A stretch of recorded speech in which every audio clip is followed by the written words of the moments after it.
If you're looking for intellectual, informed basketball takes and you want to bring in media that knows what they're talking about, look no further than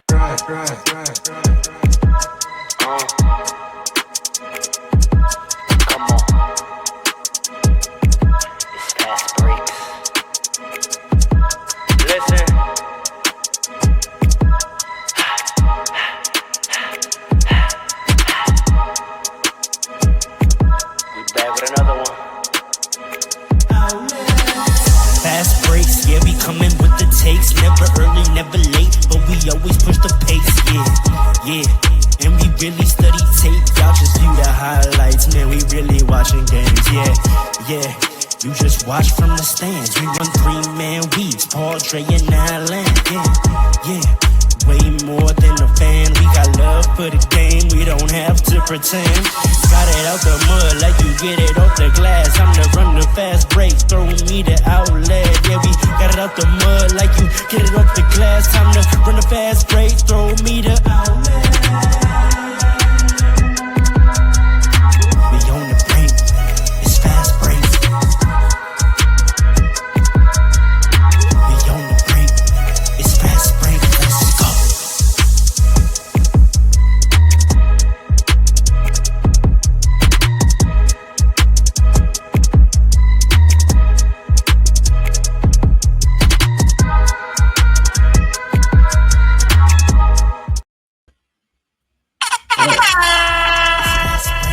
cut off. Yeah. With me. Walk with me. In the city. Hey. We get it. Hey. In the gritty. You know what it is. You know what we do. We hear that fast break soon. It's fast break. Let's go. We coming for you. Whoa. How we feeling? That's not enough energy from the boys. How we feeling? Listen. I'm vibing. Life is good, bro. Life is good. All right. Wake it up. Paul, what they said? Wake up. Wake up out your sleep. Ushers, close the doors. Close the doors. Close the doors. Ushers, close the doors. Close. I said close the doors. They said never would have paid it. No. Listen, Bryce paid it all, so I don't know what he's doing. Would have paid it. The man was not playing. Without you. He's not playing. We never would have made it without you. Fast Breaks family coming at you back again. Spinning the block with another audio adventure. Thank you for choosing us this fine afternoon. It is afternoon. It is no longer morning. I go by the name Ro, the hostess with the mostest, and I do believe with quite a bit of certainty that you do know this. To my surroundings, you have Andre King Dre, the writer, the playmaker. Up above him, you have Paul, Coach Paul, PRR Sports. And right next to him, we have the architect, the professional, the man with the plan, Alan. And we are a little ensemble that goes by the moniker Fast Breaks. Ooh, long three. That's going to be a big boy. Who's going to grab that? Is that a fast break opportunity? We might as well start with an outlet. It's very drawn out, but I like it. I got to keep mixing. No basketball podcast has more energy than us, man. That's a fact. Quick check-in. This is the first time we have full squad in a little bit. How's everyone doing? How's life? I've had a banner week. So we don't care about none of that. We're here to talk about basketball. That's crazy. We are none of them other pods, man. We get into hoops off the rip. We are turning our attention to the West. My friend. At the end of, man, we here to talk basketball. It's the end of this regular season, and if you've been watching basketball this past 15 years, you know what that means. It means that the Western Conference is a mad one. Still, we're going to turn our attention to the NBA standings in 2025, and let's figure out what's going on. Whole lot of madness, man. Let's take a look at this here. If I pull up the standings in the West, just a quick recap of where we stand today, April 5th, 2025. We got Oklahoma having clinched the number 1 overall seed in the 1 spot with 64 wins. The Houston Rockets in 2, they've clinched their playoff spot. They have not clinched the 2nd spot, but let's see whether they will. They got 51 wins. The Lakers at the 3 spot currently, a game ahead of the Nuggets in the 4th in the loss column, but both have 47 wins. Golden State Warriors slide in right under that with 46 wins. The Timberwolves holding on to the 6th and final full proper playoff spot with 45 wins, holding on for dear life, but they are tied in both the wins and loss column with the LA Clippers holding down the first play-in spot at the 7. And they are also tied in both the win and loss columns with the Memphis Grizzlies at 8. Right below them with 38 wins is the Dallas Mavericks. Quite a bit of separation there. And then somehow the Kings have gotten into the 10th spot with 37 wins. And somehow. And below them, the disappointment, 2 games back, full 2 games in both the wins and loss columns, are the Phoenix Suns. Let's go top to bottom. Oklahoma City has clinched the 1. The conversation for them, there's no one that's going to threaten it. The conversation for them is, will they get to 70 wins?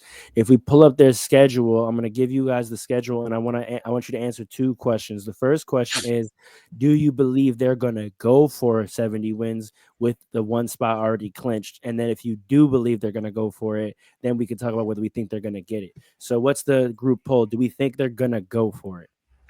I don't know that they will, honestly.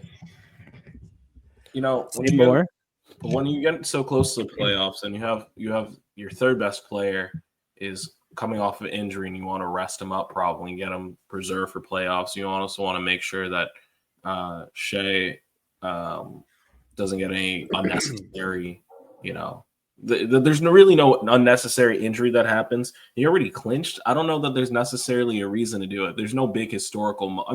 Yeah, there is, but that doesn't put you. 70 is pretty rare. Is pretty high, but if I'm coaching the team, we've seen it before that around this time they're going to start resting players. I think that's probably what they're going to do. Especially, sorry, let me cut you off. It's already over. Their lost night to Houston. There's only 5 games left, so they can only get to 69. Yeah, even less incentive to do it. So as I was saying, look. You're going in, you got 5 games, especially when you're a young team and everyone's already discounting that you're going to make it to the finals. I would be focused solely on the playoffs right now if I'm them. Okay, that has implications for other teams, and we'll get into that because their last 5 games are Los Angeles twice at home, Phoenix, Utah, New Orleans. So that has implications on where the Lakers might finish with these next 2 games on Sunday and Tuesday. And then it essentially affects Phoenix because if you think they sit the last 3 games or sit a good amount of the last 3 games, if they sit against Phoenix, maybe that win for Phoenix does something, not quite so sure. But the interesting thing, not to skip over Houston, but that second game against Lakers on Tuesday is the first of a back-to-back for the Lakers. The Lakers have Dallas the next day on Wednesday. So a lot of people think they may sit their guys on Tuesday because obviously Wednesday is going to be a super emotional game. But that first game against the Lakers this coming Sunday, do we think that the Thunder treat that game like a test and both teams go all out? They might. I don't know that they should, but they might. They probably will, actually. If they do, what are predictions for that game? Assuming both teams take it as a potential Western Conference Finals precursor. Is Chet 100% right now? Mm-hmm. Yeah, he's been playing. No, I know he's been playing, but is he 100%? Those are 2 different questions. He's had. I don't think he's had a big scoring game. That's what I mean. But he's been boarding, which shows me effort and good physicals. It's hard to have a good scoring game with the players he got on that team. So, like his role doesn't call for big scoring, honestly. He calls for like 20, 30 points. I mean, he's had a bunch of 20-point games. I mean, his last game in the Houston they lost, but he had 6 threes, 6 8 from the field. That's what I'm saying. Good. That's fantastic. Yeah. Like he can do that. If that's the case, honestly, I don't know that there's a lot of teams out west that really threaten them. I'm not gonna lie to you. So what do you think? How do you think that game goes then tomorrow? Tomorrow, I think 3:30 start in Oklahoma. No, sorry, 3:30 start. Yeah, 3:30 start in Oklahoma. I think they try to put them away early, and they're gonna hope to do it early. By first, second quarter, they're gonna try to get a large lead, and then by against the Lakers, you said. Yeah, and then third quarter, if they obtain that lead, they're gonna do a whole lot of sitting. No. They're gonna. If they take a big lead. Why would they do that when they can just sit the whole second game against the Lakers on Tuesday? Yeah, that's what I think. That'd probably be a better choice. I think they're not at the point where they're going to sit yet. I think the sitting comes maybe with like 1 or 2 games left in the season. Agreed. Mind you, the Lakers might sit themselves Tuesday to get ready for Wednesday. So if tomorrow is the one, that would be dumb. Why would that be dumb? The Thunder could beat the Lakers. So you think the Lakers should take both games very seriously? Yes. See, the Lakers low-key have to take it seriously if they want to get into the second spot, but do they really need to get into the 2 seed? It's not so much just a second. I think the race is so close that you kind of have to take every game seriously. Because they could lose a couple games and go from 2 to like 6. You know, well, let's look. If I'm the Lakers, we know we're trying to avoid Denver, and I think we've successfully put ourselves in a position where we would, because if we are back-to-back seeds, then the only way we would see them is if we were the 2-3, right? Which I don't think is going to happen. I don't think the Lakers are getting up to the 2. That's why I'm kind of skipping over Houston, because in my mind, they're up 3.5 games in the standings. I don't see Houston blowing all 5 of their last games. So really it's just a question of, do the Lakers, I would say right now it's a race who's going to land 3, 4, 5 between the Lakers, Nuggets, and Warriors. And I think I think both the Lakers and Nuggets, I think, want to avoid dealing with the Warriors in the first round. So the Lakers and Nuggets are probably trying to battle to get third. But the thing is, the Warriors could get third, and then the Lakers and Nuggets would be 4 or 5, which is also not ideal. So I think for the Lakers, we're just trying to hold the third spot, which means we can't necessarily – I see how you're saying we can't necessarily take a loss. So, yeah, the Lakers might have to play through. I mean, a lot of people thought LeBron was not going to play last night, but he did. And that may be a signal that, we're not taking any games off because we're trying to stay in third. I got a question for you, Farrell. As a Lakers fan, the resident Lakers fan on Fastbreaks. Yeah, talk to me. Do you believe that, as Kendrick Perkins says, that LeBron is hurt and playing hurt? Of course. Not banged up, but like injured. LeBron's banged up, is injured. When he's banged up, he's fine. So you think he's hurt? Does that make sense? You know what I'm saying? Like when LeBron James is banged up, it has no effect on him.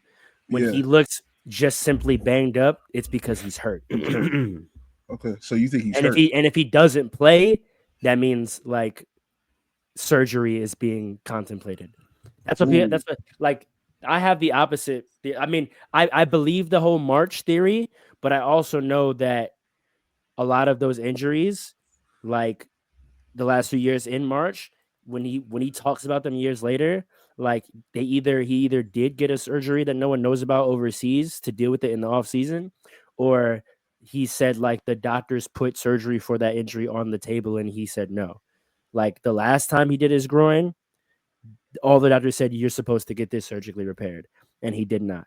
Same thing with his ankle when Solomon Hill ruined our chances at a back-to-back championship.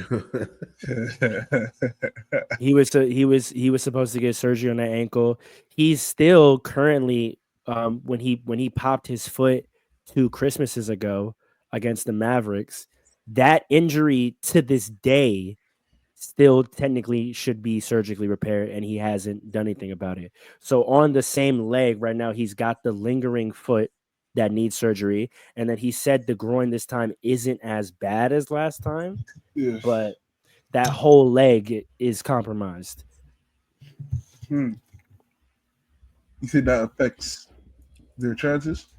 I think no, for the simple reason that this is the first time in his career he doesn't have to be the thrust. I think in games where Luka doesn't have it, which are rare, and that's what happened against Golden State on Thursday. Luka didn't have it, and so Bron had to be the thrust, and we came up just short. He still had 33 and like 7 and 9, but like that's about what he can tap out at. Like these 40-point games and stuff that he has, he can't do that right now. He can't go touch 40 right now with his leg the way it is. I would be more worried about not so much the last couple of games of the season, but I'd be more worried about this playoff if he's playing hurt like that. Then, yeah. I mean, we went to the Western Conference Finals coming off that groin, right, where he was playing with a groin that needed to be surgically repaired. But again, like we saw what happened against the Nuggets is like with him being the thrust, he taps out, right? He taps out at about a 30-point game, maybe a triple-double. He can't be the thrust, but I think he doesn't have. If Luka has it going, which just for some reason against Golden State he didn't, I think we'll be fine. Because him being sort of an efficient 28, 7 and 7, he can do that with one leg. So I'm not too worried. The only thing I'm worried about is maybe defensively if he gets targeted. That's the only thing I would be worried about. Targeting LeBron and Luka in the playoffs and having success is going to look crazy. I don't think a lot of coaches are bold enough to do it. He still puts a lot of fear because you know what it is? In the course of a game, his ability to muster energy for specific plays is still incredible. So like you could try to go at him and he's going to, on that first time you do it, summon energy and like get a stop or get a pin block. And most coaches are like, "Oh, that's LeBron. I'm not doing that again." And then he low key can chill and hide the rest of the game. Facts. That's a fact. Well, yeah. So you said Phoenix in the play-in, or you still try to go through the playoffs teams? Still go through the playoffs team. So, right. So let's put theories down on that 3, 4, 5. How do we think that shakes out? Like where we think they're going to land? Yeah, we got Lakers, Nuggets, Warriors. The Lakers have it 3 with 47 wins. They got half a game lead on the Nuggets at the 4, and they have a full game lead on the Warriors at the 5. Warriors are hot as hell. They've won 7 of their last 8. Yeah, Denver's kind of been up and down. Let's look at the schedules. So the Warriors. I'm looking at the Nuggets couple games left. And it really just depends on if teams choose to rest or not. Their schedule's kind of tough. Who they playing? Who's the teams? Who, Nuggets or Warriors? He's got the Nuggets up. I got the Warriors. Yeah. Tell me the Nuggets schedule.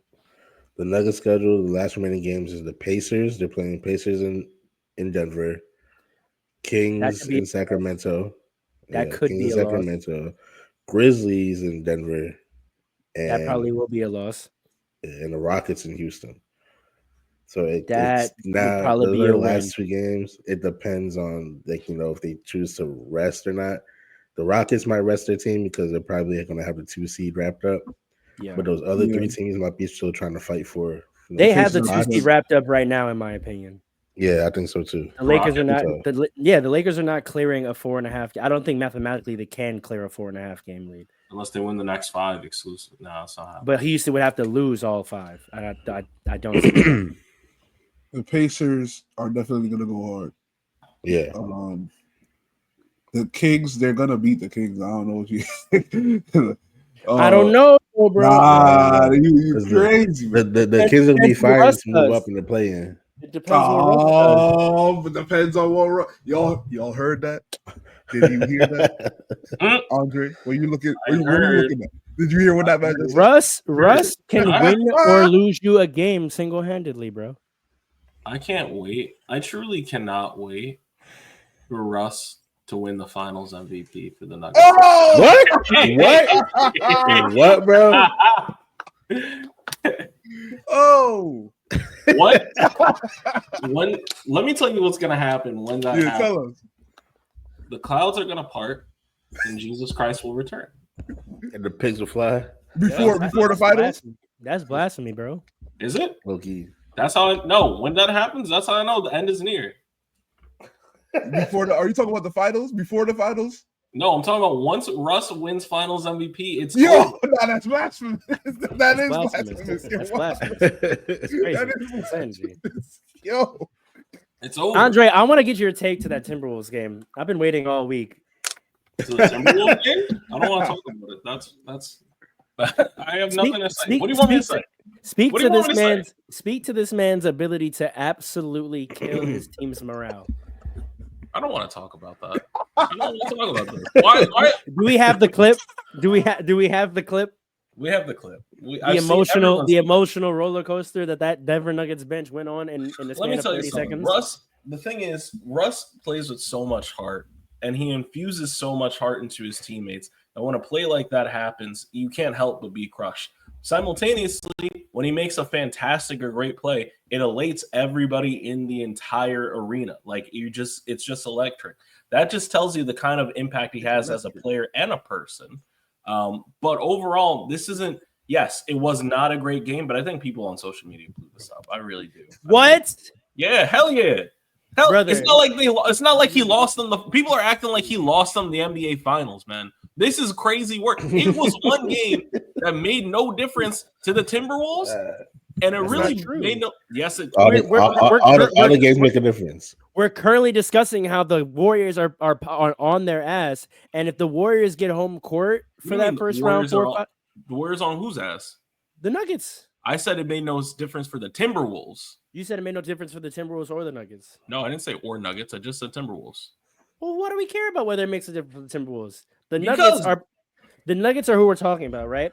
They are only a half a game ahead of the Warriors, and I'm telling you right now, if the Warriors get the 4 seed in that 4-5 matchup, the Denver Nuggets are going home in the first round. No, they're not. 100%. Then you 100%. You can't say if Golden State is home court in that series, the Nuggets are going home.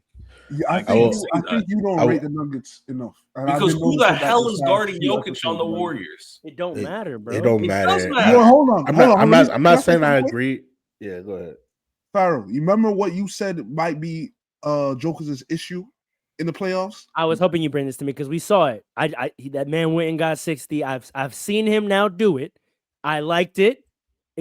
I was very happy to see that. Like I said, the jury is out on a lot of these questions we've been talking about all series. But the problem is, though, he's going against the man we know can do it, who also just had a 50-point game recently. Yeah. And he's not even in full playoff mode yet. You have to go to the Bay 4 times in a series is clipped for you. Similarly, same thing with Denver. I think Denver having home court in a series is a big advantage because of that altitude. So if Golden State had to go to Denver 4 times potentially, I would give the nod to Denver. They're 4-5 for a reason. They're very even, right? So I think it can come down to simply home court advantage. Playing in the Bay in the playoffs is a problem. We know this. I think it's going to be a problem. Honestly, looking at it, I think it might be a problem the Lakers are going to have to deal with. We're not talking about them right now. We're talking about the 4-5 matchup. I understand. I'm bringing that back to the conversation of Russ in terms of these last 5 games. If Russ blunders and throws away another game, that could turn into we are now the 5th seed going to Golden State for games 1 and 2.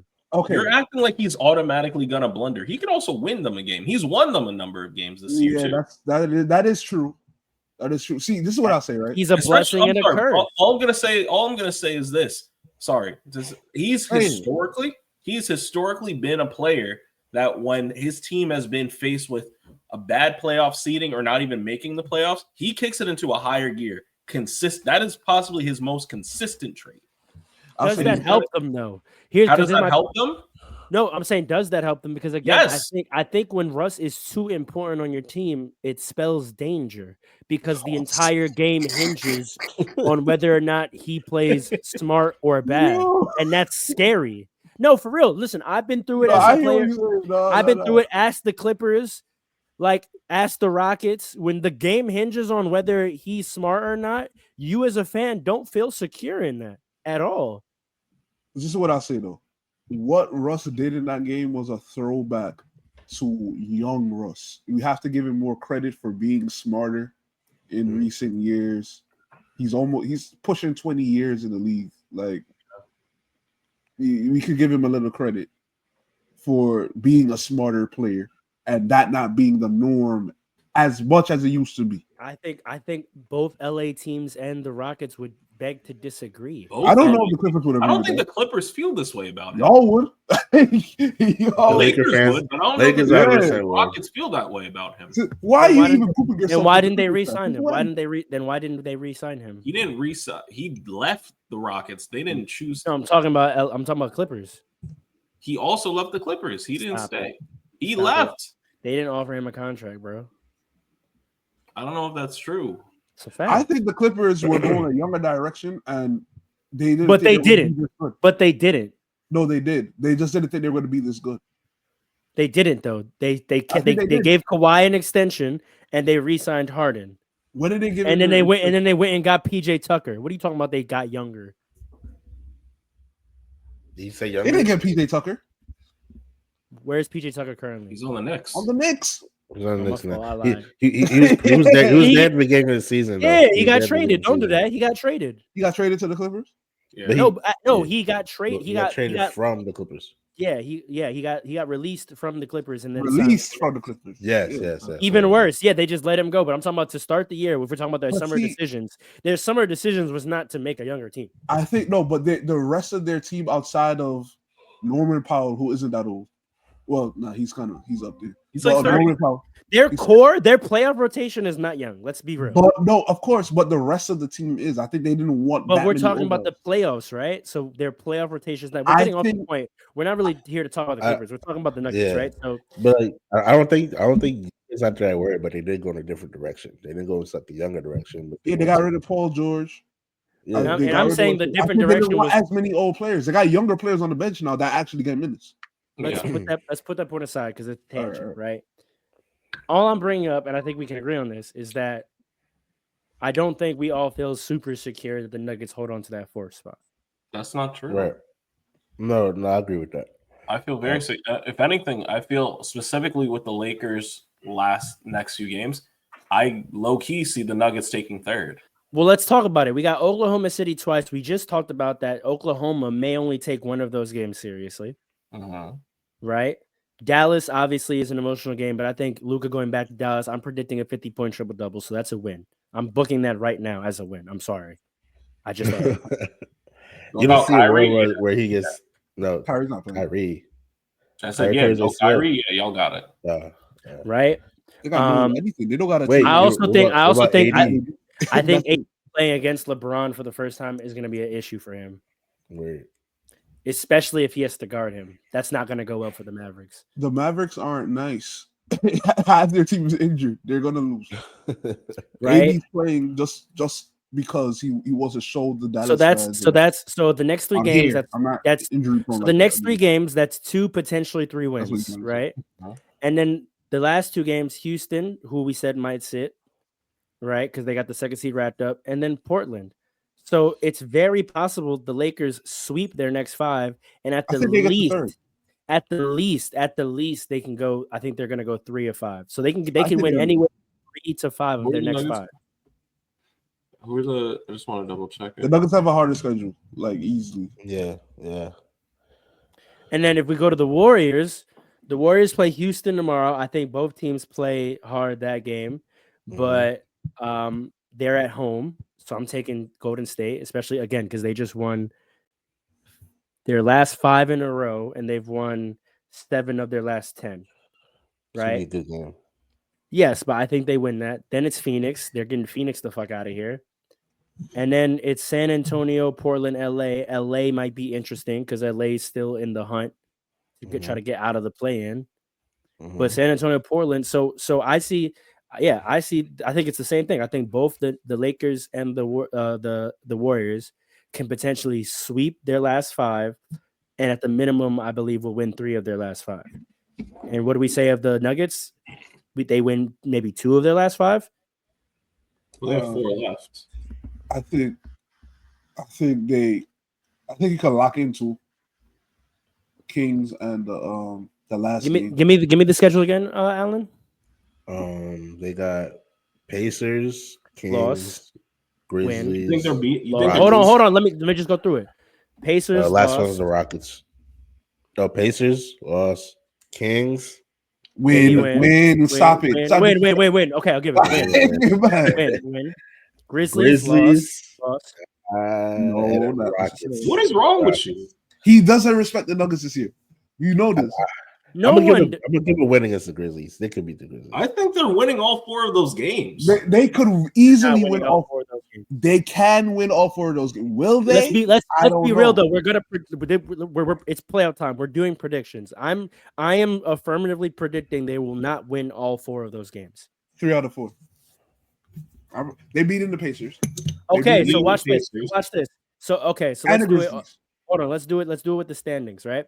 So let's say they all win 3 more games, right? Mm-hmm. What does that do in terms of the standings? Let's do the math, right? If they all win 3 more games, okay, then the Lakers finish with 50 wins, the Nuggets finish with 50 wins, and the Warriors finish with 49 wins. The Lakers have the tiebreaker against the Nuggets, so that means the standings would stay exactly the same as they are now, and they'd do that. Now here's the thing: that who has more of a chance to win 4 games, the Nuggets or the Warriors? The Warriors, right? If the Warriors win 4 games and the Lakers and Nuggets both win 3 games, then they all have 50 wins. The Warriors have the tiebreaker on both of them, so they get third. And the Lakers have the tiebreaker on the Nuggets, and so it's Lakers-Nuggets 4-5. Ooh. But if the Lakers and Warriors, watch this. If the Lakers and Warriors, again, because the Lakers have a better chance to win 4 than the Nuggets, right? If the Lakers and Warriors both win 4 and Denver wins 3, then the Warriors have 50 wins, the Lakers have 51 wins, and the Nuggets have 50 wins. So then the Lakers get the 3, but then the Warriors get the 4, and the Nuggets are the 5. I think that's the most likely scenario. I think it's most likely the Nuggets win 3 of their last 4, and both the Lakers and Warriors win 4 of their last 5. And then it goes 3, 4, 5, Lakers, Warriors, Nuggets. That's my prediction. Well, the Warriors might low-key take 5 games also, because the next 5 teams that they're playing are not that great. It's agreed. Houston. So that's what I'm saying. The higher percentage is that most likely the Lakers and Warriors will win more than 3. In any scenario where the Lakers and Warriors win more than 3 games, the Nuggets end up with the 5th seed, and they're either playing the Lakers or the Warriors, and they don't have home court advantage. This is about the race for 3. Just to simplify it, right? Right. Who would go for 3rd? Because 4th, 5th, they play each other anyway. It's more than that, though. I think home court in the 4-5 is an important thing at play here, and I think the only way for the Nuggets to keep home court in the 4-5 is either to not be in the 4-5 and get the 3, which is highly unlikely, because they would have to win all 4 of their games, and the Lakers and Nuggets would have to lose more than 2 of their last 5. Which I don't see that happening. So the idea the Nuggets escape the 4-5, I think, is low possibility. Do we agree with that? Initially I thought they could win 4, but looking at it now, no, I think they're not. But it's more than that. It's more than that. They would have to win 4 and because even if they win 4, right? Let's say they sweep, that means they have 51 wins. If the Lakers win 4, tiebreaker, they're in 4th. Right. If the Warriors win 4. Then they would be the 5th. But either way, right? So it's really the Nuggets' fate is determined by the Lakers, and it could be interrupted by the Warriors going crazy. Right. So that's the thing. Even if the Nuggets win all their games, the Lakers winning less than 3 to 4 of the next 5, I think we're agreed is not likely. Right. So them getting out of the 4-5 matchup is probably not happening. So when we say that, then what they're really playing for is to hold off whoever is going to be in the 5. Now, the Warriors might go crazy, and they might put in the Lakers in the 4-5, but I don't think the Lakers are going to lose more than 3 games, which means then the Nuggets end up as the 5th. And then if it's the Warriors in 4-5, I don't think the Warriors lose more than 2 games. And so that's why I'm saying the most likely scenario that I see playing out here is it's Lakers, Warriors, Nuggets 3, 4, 5. And if that's the case, I think they're going home. You see how I got there? I see where you got there. I don't know if I necessarily agree, but I see. Because the Warriors have just won 7 in a row. I don't see them going from 7 in a row to losing 3 of their next 5. No, they're the hottest team in the NBA right now. Like, just straight up. And for the record, I was right because I had them as the You're not right because you did not predict the Jimmy Butler trade. So stop that right now. I didn't predict the Jimmy Butler trade. I said whoever gets Jimmy Butler is going to go on a crazy streak. Initially, okay, fair enough. And then no. We only disagreed with some of the teams you were saying. We said that if he goes to first of all, Golden State wasn't even one of the teams we were even thinking about. Yes, it was because once he went to the Warriors, I said I switched my team from the Spurs to the Warriors. That was what I'm saying. When he getting traded became a possibility, the Warriors was not a scenario we were predicting as possible for him. That's correct. That's what I'm saying. So, but I'm just saying that to say that we didn't disagree that one of the teams he went to could go on a crazy run. It's just that of the teams that he was predicted to go to, only one of them did we think he would go on a crazy run for, and that was the Spurs before Wemby got hurt. Mm-hmm. So this is a completely unforeseen scenario in entirety, right? We didn't even think he would go to this team, but obviously when he did, we knew that they would go on a run. So because we had Phoenix, San Antonio, and Portland are all wins. Mm-hmm. So we know they're getting at least 3 wins. We know they're getting 49 wins. I would bet they beat at one of Houston or the Clippers. So I would book them for 4 wins, which means they're 5. I'm not gonna lie, I really do. You could, but if we're being conservative, things happen, right? If we book them for 4 wins, that means they are getting 50 wins this year. That means for the Nuggets to have home court advantage, they have to win 4. They have to win all 4 because the Warriors had the tiebreaker. I don't see the Nuggets winning all 4 of those games. Right? Right. So it's over. All right. Just so I want to go back a little bit to something that you said. If we're only looking at it conservatively, then I might have to go back into like the Lakers, and I don't know if they're winning the 4 games like we said before. I don't think. But they only have to win 3. They only have to win 3 because 3 games for them gets them to 50, and then they have the tiebreaker. Mm-hmm. So that's what I'm saying. 3, either you don't think they're going to get 3 of these wins? If we're looking at it at a conservative lens, I don't know because you get Portland, right? You get Mavs, but you're playing. That's 2. You tell me we can't beat the Thunder once out of those 2 games. That's a tough matchup, especially if they're trying to do something. If Shea's trying to go for the MVP or whatever. That's a good point. Okay, say we drop both of them. You don't think we can get Houston on the second to last game of the regular season? You think Houston's going to try? They might try. That's where the conservative comes in. Even if Houston tries, we just beat them on March 31st. You did in Houston. How much? 6. Yeah, that's not that much to me. I think. Yeah, but I'm just saying. I mean, they could lose it. But conservatively, Houston has been pretty hot this last month or so. There's a chance Lakers could lose that. So if I'm looking at the conservative lens, it's not a super high probability to me that they're going to get 3 out of 4. You know what I mean? That could very well be 2 out of 4. It's 5 though. We have 5. That's what I'm saying. 2 out of 5, 3. It could be 2 out of 5 or whatever. 1, 2, I don't see the Lakers. I don't see the Lakers losing both those games to Oklahoma City. that just seems very unlikely. And it's OKC at home twice. That's tough. Yeah, but it's a back-to-back, right? It's very hard to sweep a team like that. I don't see. Also, we've already lost to them once this year. It's very rare that teams sweep each other in the regular season. I don't see the Thunder beating us twice. The thing is, with the Thunder, they play well offensively and defensively. You know what I mean? Yeah. So if LeBron's hurt, they haven't seen this version of the Lakers yet, though. They haven't played at all yet? No. Interesting. It's going to be an interesting game then. But I think if anyone's equipped for them, it'll be them because they play very well perimeter defense. This is true. Like, Shea's their worst defender, and he's not even like a bad defender. Like, people attack him. He's actually pretty good.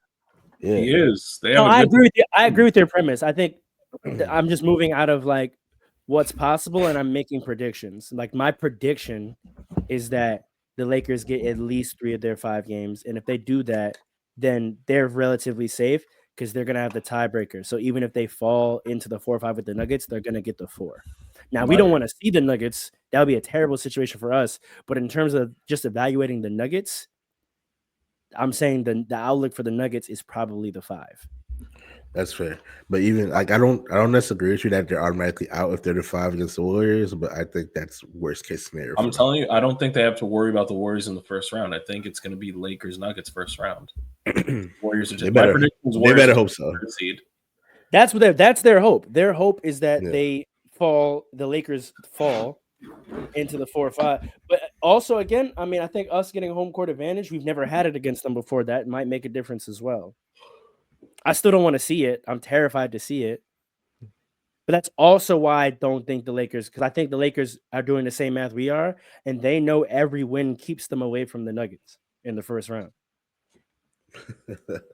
Right? Like the playoffs have started for the Lakers, Nuggets, and Warriors. The playoffs have not started for the Thunder. Right. And I know Shea's trying to get an MVP and all that, but that's what I'm saying. Like will-wise, I just don't see them beating us twice. It means just way too much to us, way more than it does to them. And human nature kicks in at a certain point. Like that's true, but you also got one thing that like the Nuggets playing more teams that have something to play for than we are. You said what? Like only one of the teams we're playing in our last 5 have something to play for, and that's Dallas. Right? Oklahoma and Houston, they're locked in, and Portland is locked in the opposite direction. So there's only one team we're playing against that like conceivably would care about the game as much as us. Whereas the Warriors, only one of the teams they're playing cares, and that's LA, and it's the last game of the year. But the Nuggets, the Kings care about that game. Who else are they playing? Who? The Nuggets. The Kings care about that game. Memphis cares about that game, and Indiana cares about that game. So 3 of their 4, they're playing against teams that care. Yeah. So that's what I'm thinking about, the context, not just the names, right? Like at this time of the year, their next 3 games are games where the other team cares about the game as much as them. Whereas the Warriors, they don't play a game against a team that cares. Well, tomorrow Houston probably cares, but then they don't play another team that cares until end of LA. That's why I said they probably win 3 out of 5, if not all 5, right? But there's 3 games they're playing that don't matter, right? For the other team. For us, there's only 1 game that the other team has. So that's why I said the Lakers have the best chance to win 4 out of their next 5. The Warriors 3 out of their next 5. The Nuggets maybe 2 out of the 4. Anyway, we can keep moving through, but I just want to get y'all predictions because y'all are telling me possibilities, and I agree with all possibilities. I'm just making my prediction. My prediction is that it's going to be 3, 4, 5. Lakers, Warriors, Nuggets. I'm switching that around. Warriors 3, Lakers 4, Nuggets 5. Okay, Alan. I'm gonna say. I'm just looking at the wins columns really quick. I'm gonna say Warriors 3. Lakers 4, Nuggets 5. Paul? It's tough.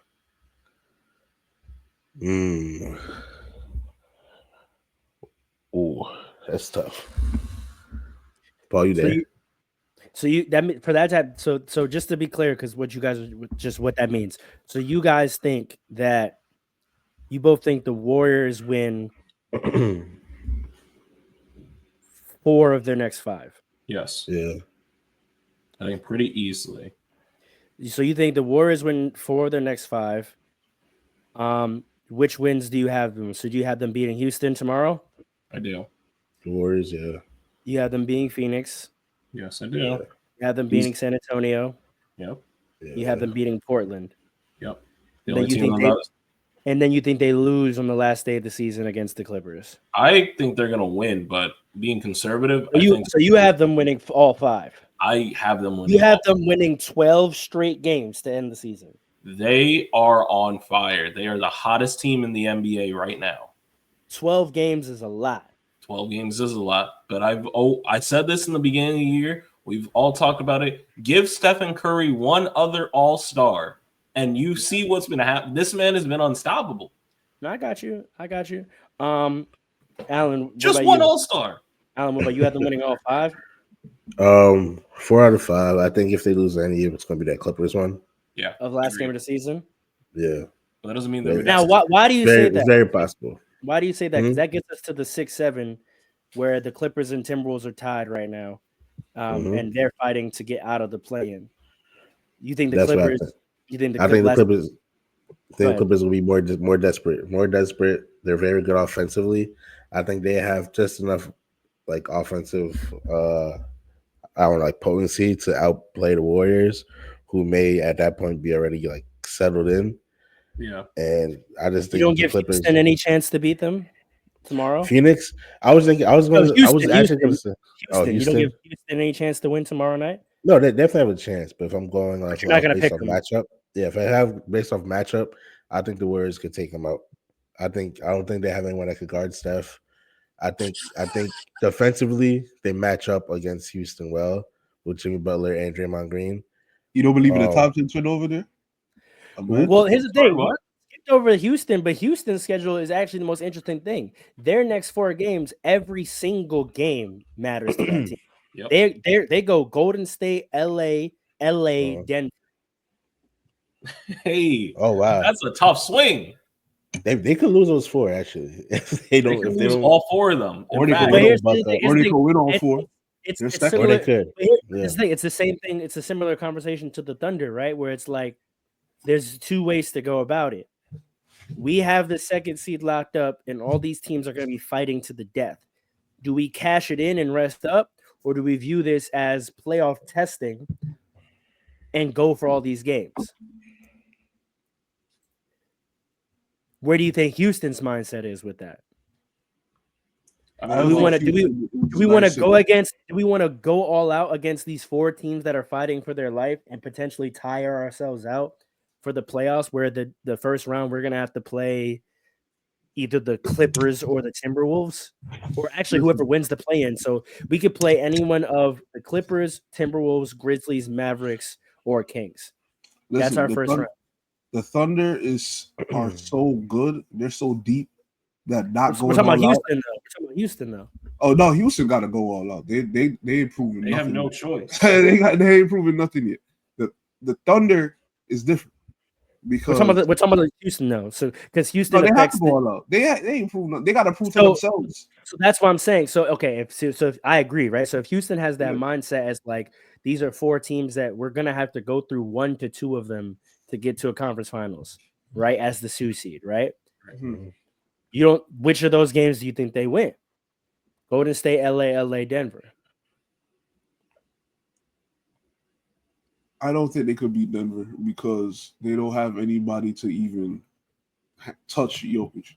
Okay. Like Sengun offensively is like a baby Jokic, but defensively he's just like Jokic. Okay. LA, I think that's gonna be a dog fight. The Rockets are not a joke. Mm-hmm. And the Warriors, same thing. The Warriors don't have any interior. Guys, make picks. Come on now, make your picks. Right. Of those 4 games, what do you pick Houston to win any of them? 0. Yes. Which ones? Denver. I can't even say that. No. I got them. I think they got 1 against LA. They got 1 against LA, and they beat the Warriors. So 2-2. No, they're not beating the Warriors. Which LA? Oh, it's not Clippers. It's Clippers and Lakers. Yeah, they play both. Oh, then I take it back. They're beating the Clippers. That's what I'm saying. They're not losing all 4. They're not beating the losing 3 of the 4. They're beating the Clippers. They're not beating the Clippers. They're not beating the Clippers. Clippers are nice. They're not beating the Clippers. Or the Rockets. You're bugged out. Yeah, but they're not nice like the Kawhi is healthy right now. But wait, okay. So watch this. Hold on. That changes a lot. Is Kawhi fully healthy? Yeah. He's no. We gotta check. Hold on. He's the healthiest. We're gonna get to the Clippers. We're gonna get to the Clippers. We're trying to just sort out this. No, because the Clippers don't affect anything other than in this conversation what we're talking about right now, right? So Kawhi, let me tell you something. Kawhi Leonard. Hold on, we're gonna get to the Clippers. Hold on. We're gonna get to the Clippers, brother. I'm trying to tie off this conversation. So if you have the Clippers fan when you need them. Hold on. So you have the Rockets losing the Golden State game, you said? Man said right here. That's funny. The Rockets beating Golden State. You think the Rockets are beating Golden State? No, you're crazy. Yes. You're crazy. Then that right there, because you haven't made your pick for standings yet. So if you have the Rockets beating Golden State, then do you have the Clippers beating Golden State? They could make a pick. Because this is gonna get me to your standings. You have the Rockets beating Golden State. So now Golden State already drops to 4 of their last 5. Do you have the Clippers beating Golden State on the last day of the season?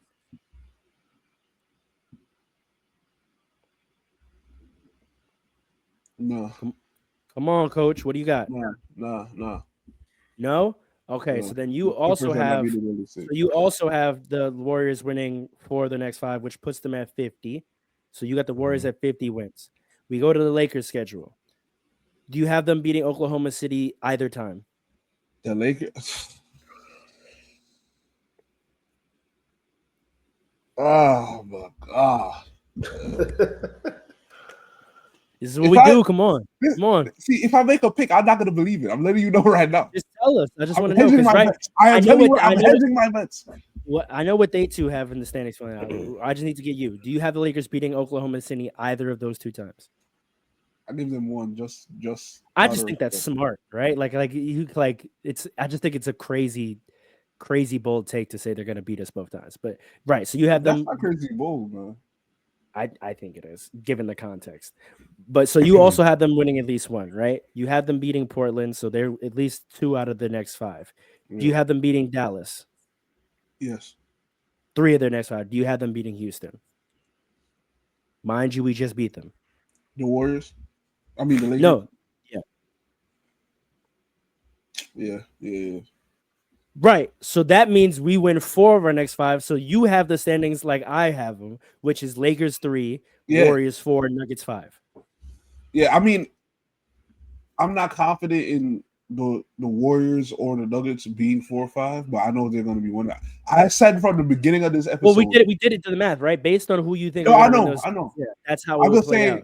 For the beginning of this episode, I said the Lakers are going to be 3rd. Right. Okay. So we have an even split. Me and Paul both think it'll be 3, 4, 5. Lakers, Warriors, Nuggets.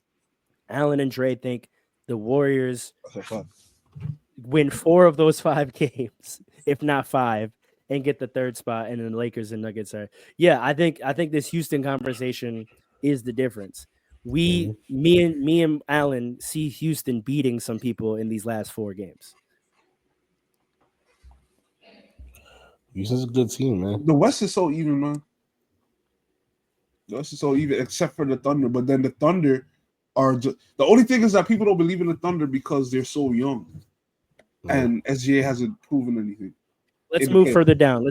So now we have coming. Now we can talk about the Clippers, Trey.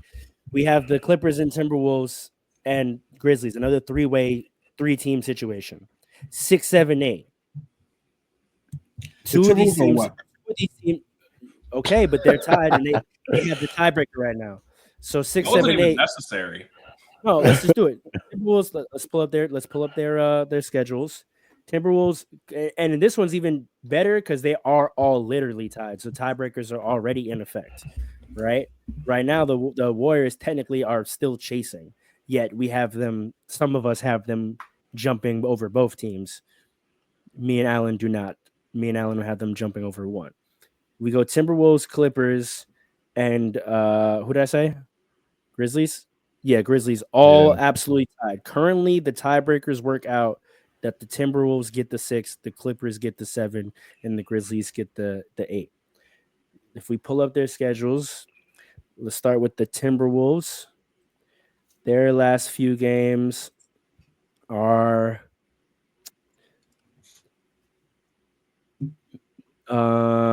Philly, Milwaukee, Memphis, Brooklyn, Utah. They're losing. They've won five. losing They've those won games. 5 of their last 6, mind you. They're a also mid hot team. right They're a now. mid team. Milwaukee's also hot right now. They've hold on. The Timberwolves have quietly been going crazy. They've won 5 of their last 6, and and before that they had 2 losses. But before that, they had won 1, 2, 3, 4. They've been much better since the All-Star break. They had an 8-game win streak, 2 losses, so 8 of 10, then a win, 9 of 11, then a loss, 9 of 12, and then they're on a 4-game win streak, so 13 of 16. I gotta say this. They've won 13 of their last 16 games. I gotta say this, right? The NBA the past 2 years has quietly become more top heavy. So a lot of teams go on. We had a whole pod I know. where I said that most of the league is mid. I said this at the beginning of the year. But I'm not talking about mid. You debated me on this to the death, and I said most of the league is mid. No. What I debated you on is if everybody is in a similar win range. I'm not saying they're all whack. You're saying if they all are similar, then they're all whack. I'm saying this is what's happening. I'm saying most of these I'm not teams saying are that, though. similar, and they're all mid. I'm not saying that. I'm saying it's becoming not mid. You have good and whack. It's getting back to the 2010s, whereas you got good and then you got whack. Mid is not in in this conversation for me. And you were saying if they're all mid, then they're whack. You're playing semantics. I'm not. No, I'm not. Because you said, Alan Dre, is there actually a distinction between the two things we're saying? Technically, yes, but I don't know that he's making it. I think there's a distinction. Because if they all have the same record, then you said that they're all just beating up on each other because they're all whack. The only reason I didn't say because they're all whack. I said because they're all mid. No, you said they were all whack. Right. I'm That's saying why I was about to agree with you. I didn't. I said that they're all beating up on each other. Oh wait. Yeah, I said the words they all suck, but by suck I meant they're all mid. I said semantics now. Oh, it was me. I mean, look at this.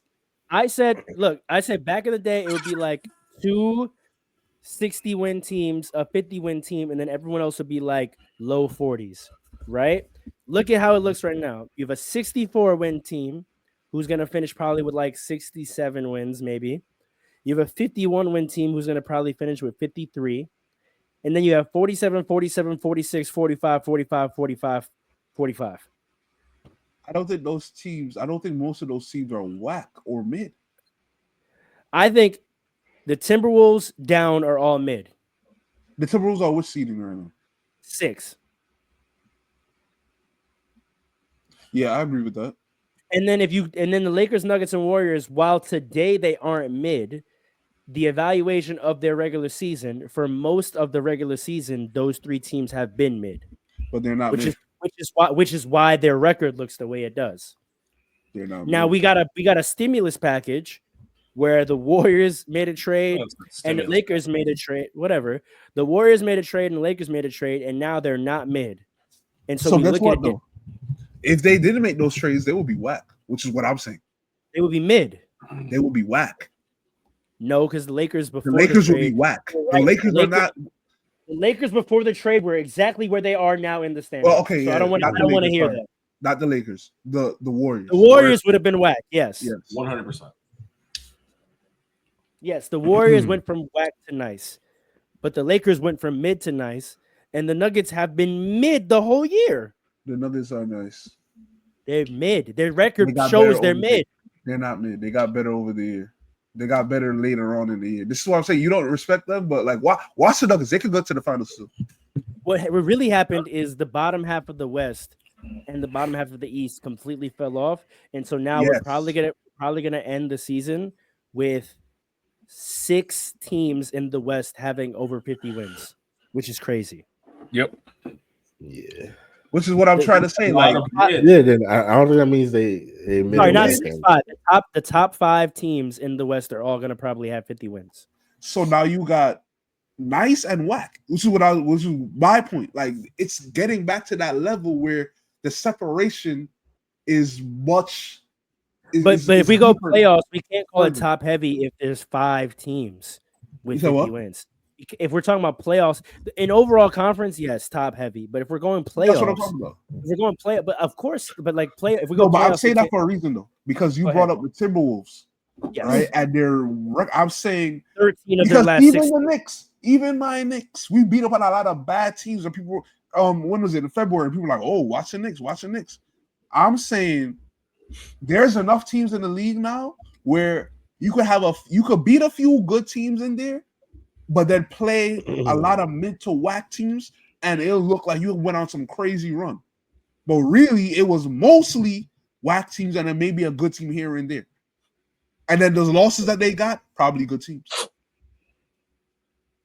Right. So maybe we're getting to the same way, but we're describing 2 different paths. But I think if I put my framework on your path, I would still agree with it from my perspective.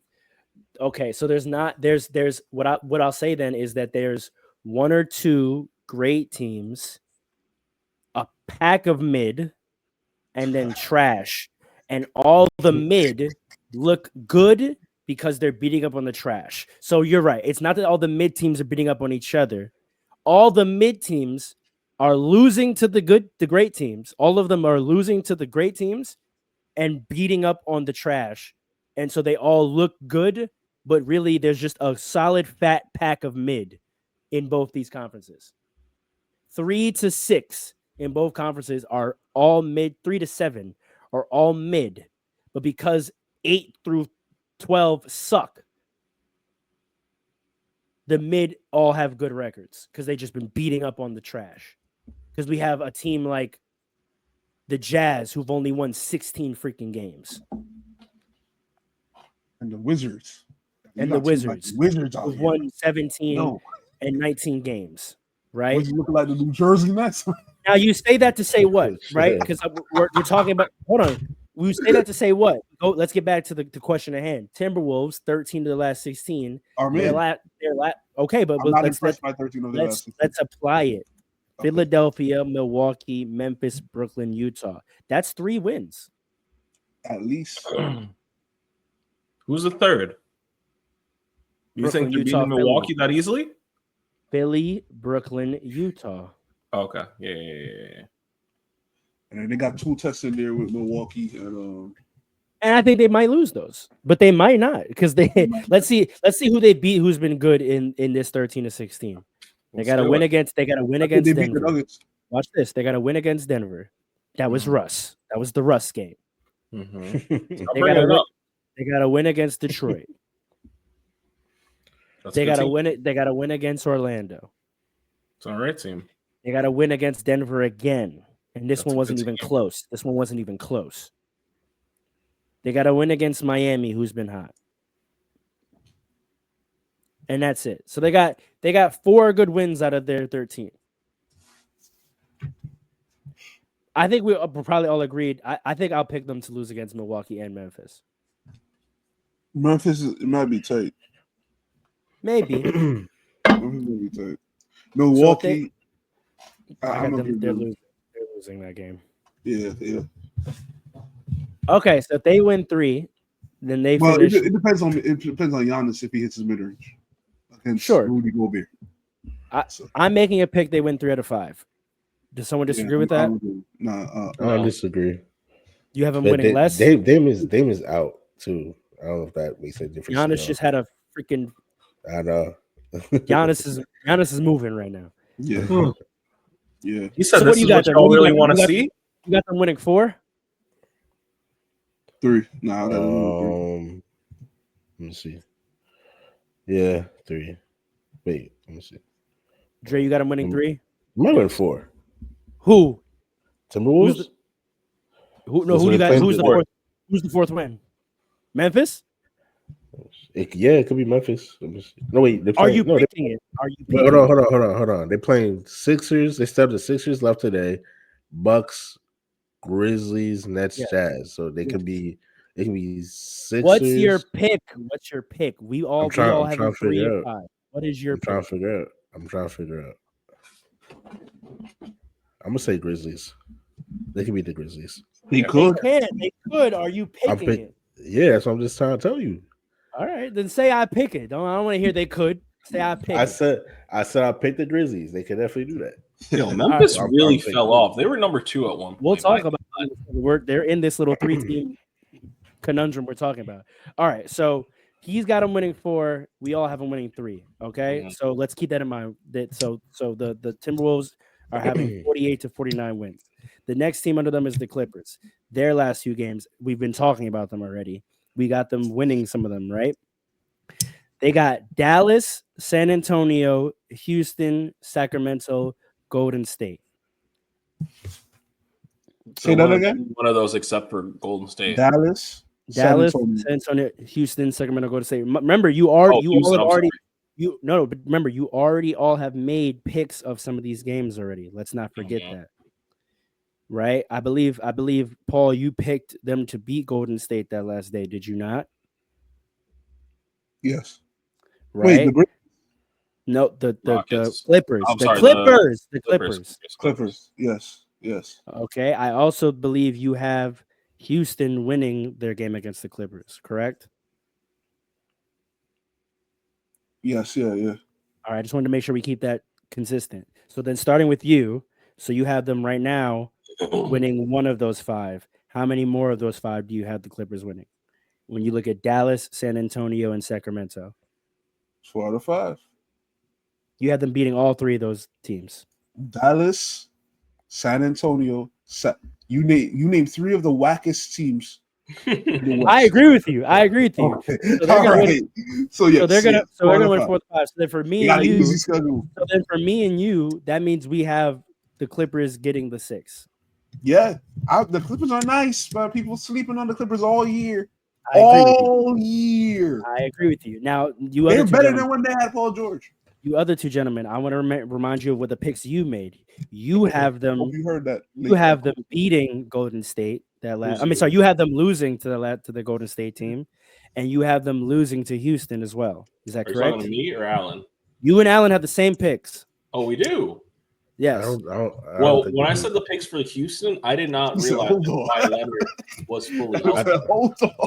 Nah, I picked them to beat the Warriors last game. Did you? No way, because you have the Warriors winning 4 of the last 5. One of that would have to include Houston. I mean, that would have to include the Clippers. Word. Because I believe the only loss you had the Warriors having was against Houston tomorrow. Yes, I did say that. You're right. Right. So if that's the case, you have them already with 2 losses. So do you have them winning 3 of the 5? Do you think they beat Dallas, San Antonio, and Sacramento? Yeah. Okay, so you have them winning 3 of the 5. Andre, you agree? At least 3. No. Make the pick. No, I was gonna make it.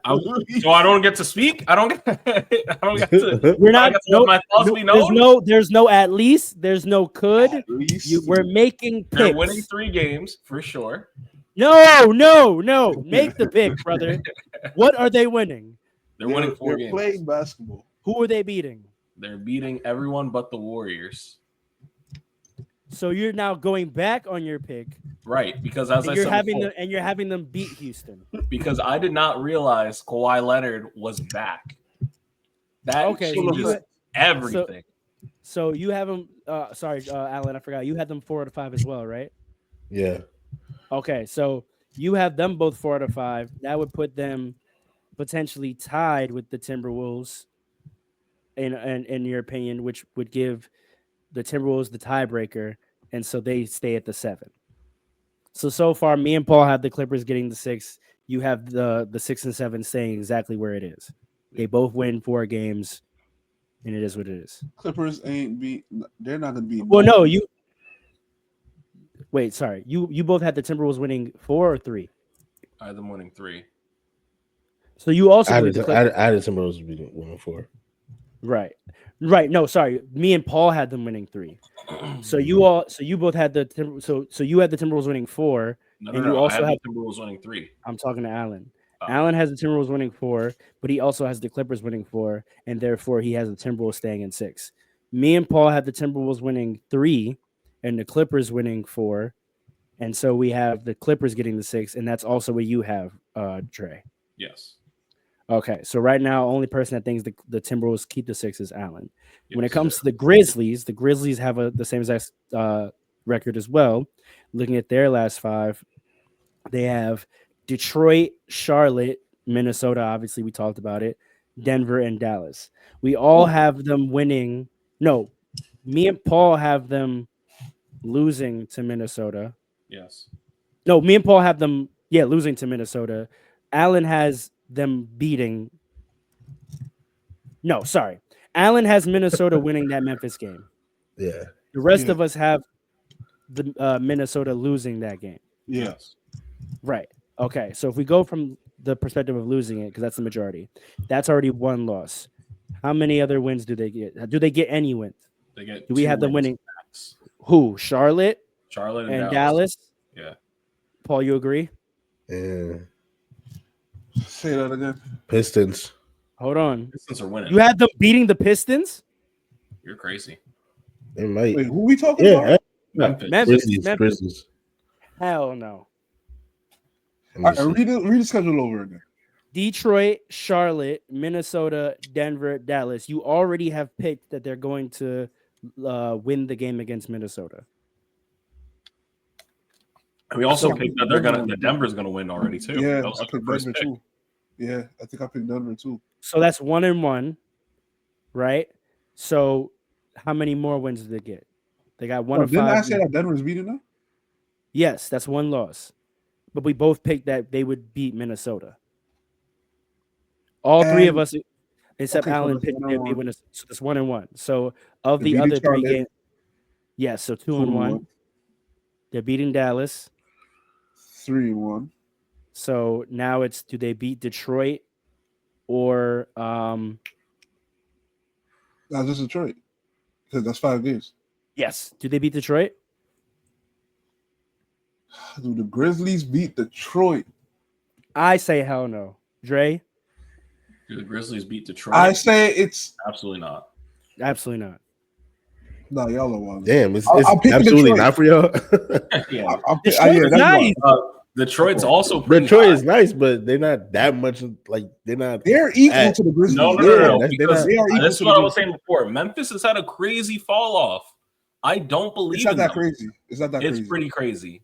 You're looking at the seeding, but the games, it's really no. I'm looking at the record. I see they've only won 43 games, and Memphis has technically won more games than them. But again, like Andre said, Memphis has lost 1, 2, 3, 4, 5, 6, 7, 8 of their last 11.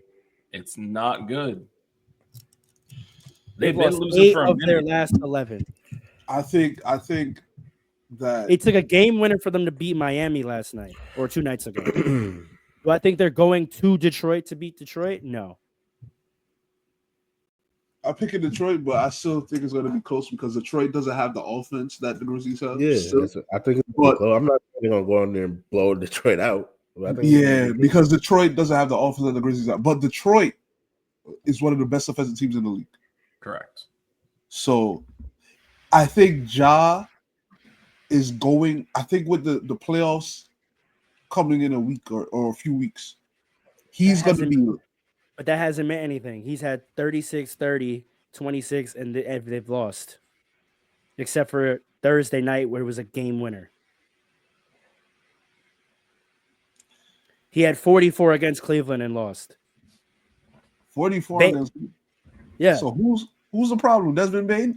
What's going on here? Desmond Bane had 44 against Sacramento when they lost. Was Ja playing in that game? I'll take a look. Because Ja was out for a minute. And he had some games where he sat. So I'll take a look right now. Either way, Bane had 44 and they lost. Sacramento. The Grizzlies. He didn't play. But again, you got 44 out of Desmond Bane and you lost to the Kings by 10. The Grizzlies are dangerous. I'm not. They're just too dangerous. How in the hell can you call the Grizzlies dangerous? Because offensively, they're a nuclear power waiting to explode. But that hasn't meant anything in the last 11 games. They've lost 8. Right.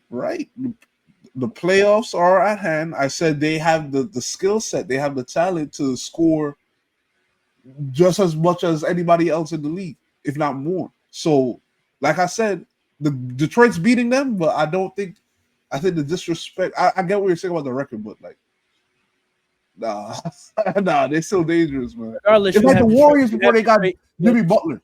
It's like the Warriors before they got Jimmy Butler. It's like, I had the Warriors. Yeah, they're not that great, but it's like they're garbage. I had the Warriors as garbage. But they're still dangerous. If you don't, do not. your job, no, they're not. If you don't do your job, they'll beat you. They can't guard anybody. They gave up 110 to Miami, 134 to Warriors, 117 to the Boston, 134 to LA, 125 to Oklahoma. They gave up 140 points to Utah. Oh no, sorry, no, they beat Utah. Sorry. They gave up 128 points to LA. They gave up 115 points to Portland. They gave up 132 points to Sacramento. 133 points to Cleveland. Come on, man. Yeah, they can't guard anybody. But like I said, Detroit isn't the offensive superpower. None of these teams are. You can just score on the Grizzlies. That's a fact. Mind you, the scoring of Detroit in the last couple of games: 127, 116, 123, 136, 122, 133, 123, 119, 117. So all this, they're not high-powered offense talk. They're over 110. They haven't scored under 110 since February 24th versus the Clippers. They had 106. The game before that, they had 148. You're talking about the Memphis Grizzlies? No, the Pistons, the non-high-powered offense of the Pistons. They haven't scored under 110. I didn't say nothing about that. No, they haven't scored under 110 since February 24th when they scored 106. And the game before that, they had 148. Before that, 125, 128, 132. So I don't know what this non-high-powered offense Pistons were talking about. Who are they playing? Because when I watched, you hear me say February 24th, brother? Yeah, yes. They played everybody. 110 is what 100 was like 50 years ago. And I'm saying they haven't scored under that since February. You say 50 years ago? 15. Oh. And I'm saying they haven't scored. You can't say that because the Grizzlies, the team we were just talking about, they haven't been getting to 110. They haven't been playing well. I said they're a threat. That's all I'm saying. They're a threat. I picked the Grizzlies. All right. So stop hedging it then, man. Stop because your hedges are saying things that are correct. It's like you put the gun to our heads and saying pick a team. But I'm just saying if you're gonna hedge it, at least hedge it in something fact based. Saying that the Grizzlies are more dangerous offensively than the Pistons. No, I am saying has no evidentiary backing. When I watch the Pistons, you're going off names, bro. You're going off names because they have Ja and JJJ. You think it's a more dangerous offense? JJJ isn't that nice offensively. He never was. He's overrated. The Pistons put buckets in, bro. The Pistons have talent, but I think they don't have the offensive. Based versatility. On what? Based on what? They've been giving everybody. Look. It's like this, right? It's about how you score, right? Right now, Cade is to the Pistons what? I'm not gonna say what SGA is because they have some scores over there, but it's he hasn't even led them in scoring in 6 games. Who, Cade? And they've won 4 of them. Who led them in scoring? Holland II, Sasser, Hardaway Jr., Beasley, Hardaway Jr., Hardaway Jr. Right. That's what I'm saying. Catch and shoot guys. Right? So I'm saying when it comes to guys, he hasn't even let them in assists in those games. You had the Pistons post Schroeder are a different team than what you're thinking about, bro. I'm telling you right now. Who led them in assists? Schroeder. Oh, they got Schroeder over there? Oh no. I'm trying to tell you, the team you're thinking about is not the Pistons, brother. Where's Jaden Ivey? He's still there. Is he? I think he's out. Yeah, he's injured. I'm pretty sure he's injured. Let me remind you who the Pistons are: Malik Beasley, Cade Cunningham, Jalen Duren, who's figuring it out. Fontecchio, Ron Hardaway Jr., Ron Harper Jr., Tobias Harris, Ronald Holland II, Jaden Ivey, Paul Reed, Dennis Schroeder, Isaiah Stewart, Asar Thompson. Come on now, man. This team is different. They got a lot of catch-and-shoot guys. That's why they could score like that. But like I said, getting your own offense, helping Cade out, they don't have a lot of that. Because catch-and-shoot guys change teams. Yes, I agree. But when it comes like with the Grizzlies, don't you agree? Ja independently will just go crazy on you. Desmond Bane, he hasn't been. No, sorry, I take it back. He has been, and it hasn't mattered because they can't stop anybody.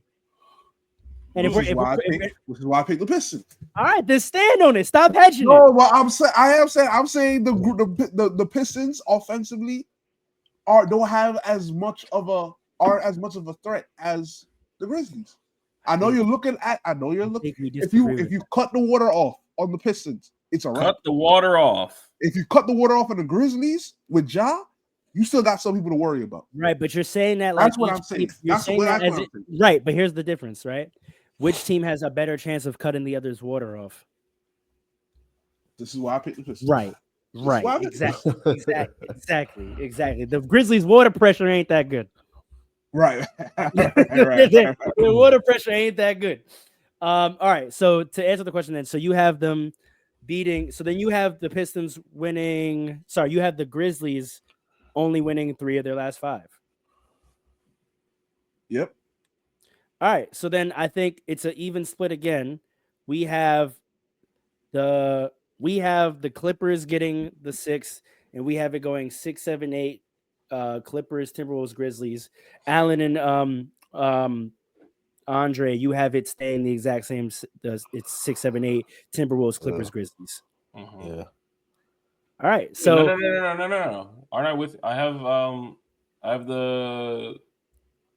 I'm sorry. Yes, no, you do. You have the Clippers. You have Clippers 6. I have Clippers. You just have the Timberwolves winning 4 games. No, I have the Timberwolves winning. No, so it's not a split. Allen has the Timberwolves winning 4 games, right, which is why they stay in the 6th. Right. The rest of us have the Clippers getting over the Timberwolves and getting the 6th. Correct.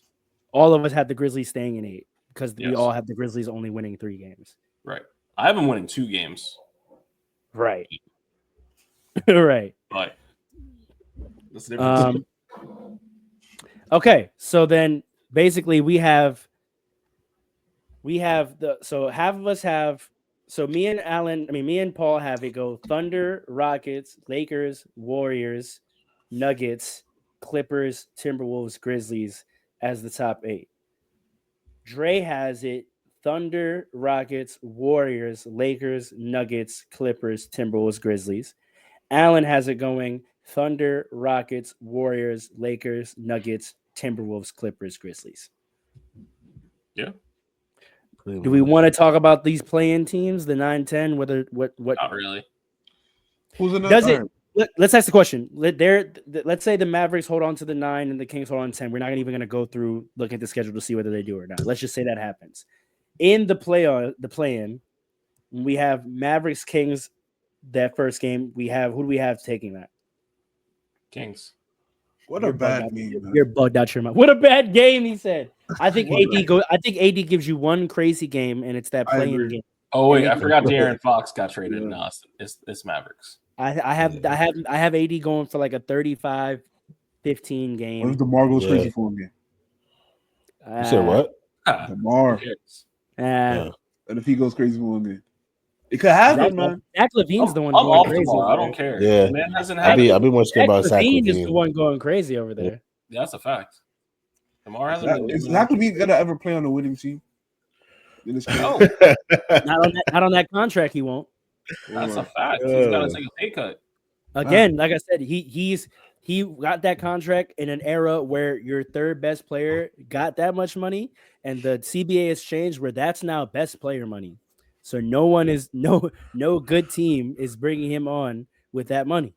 Correct. Now, can he find himself as a good contributor? Yeah, he could find the contract ends. He finds his way to a Nuggets. He'd be a great third best player on it. If he was in Austin Reeves' situation right now, fantastic. He'd be killing, but he has to make Austin Reeves money.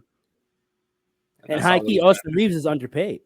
Yes. Yes. Austin Reeves might be the best third option in the NBA. I'm not even Might be. Might be. I think Austin Reeves is a top 5 second best player in the NBA. You're bugged out. Top Right, 5 seconds? Name me 5 players that would be better second options. Okay, let me think about it. Number 1, Karl Towns. Number 2, Jimmy Butler. Let's hold on. Wait a minute. No, don't take anyone that's the number 1 and put them as 2. Harden's not the number 1. You have to. Harden's not number 1. Kawhi's number 1 on that team. He has been for most of the year. Come on now. Because Kawhi's been injured. I told you, when Kawhi gets back, shit changes. All right, how about this? I'm taking over. Let's set the parameters. For this conversation, we're only talking about people that are currently 2s or 3s.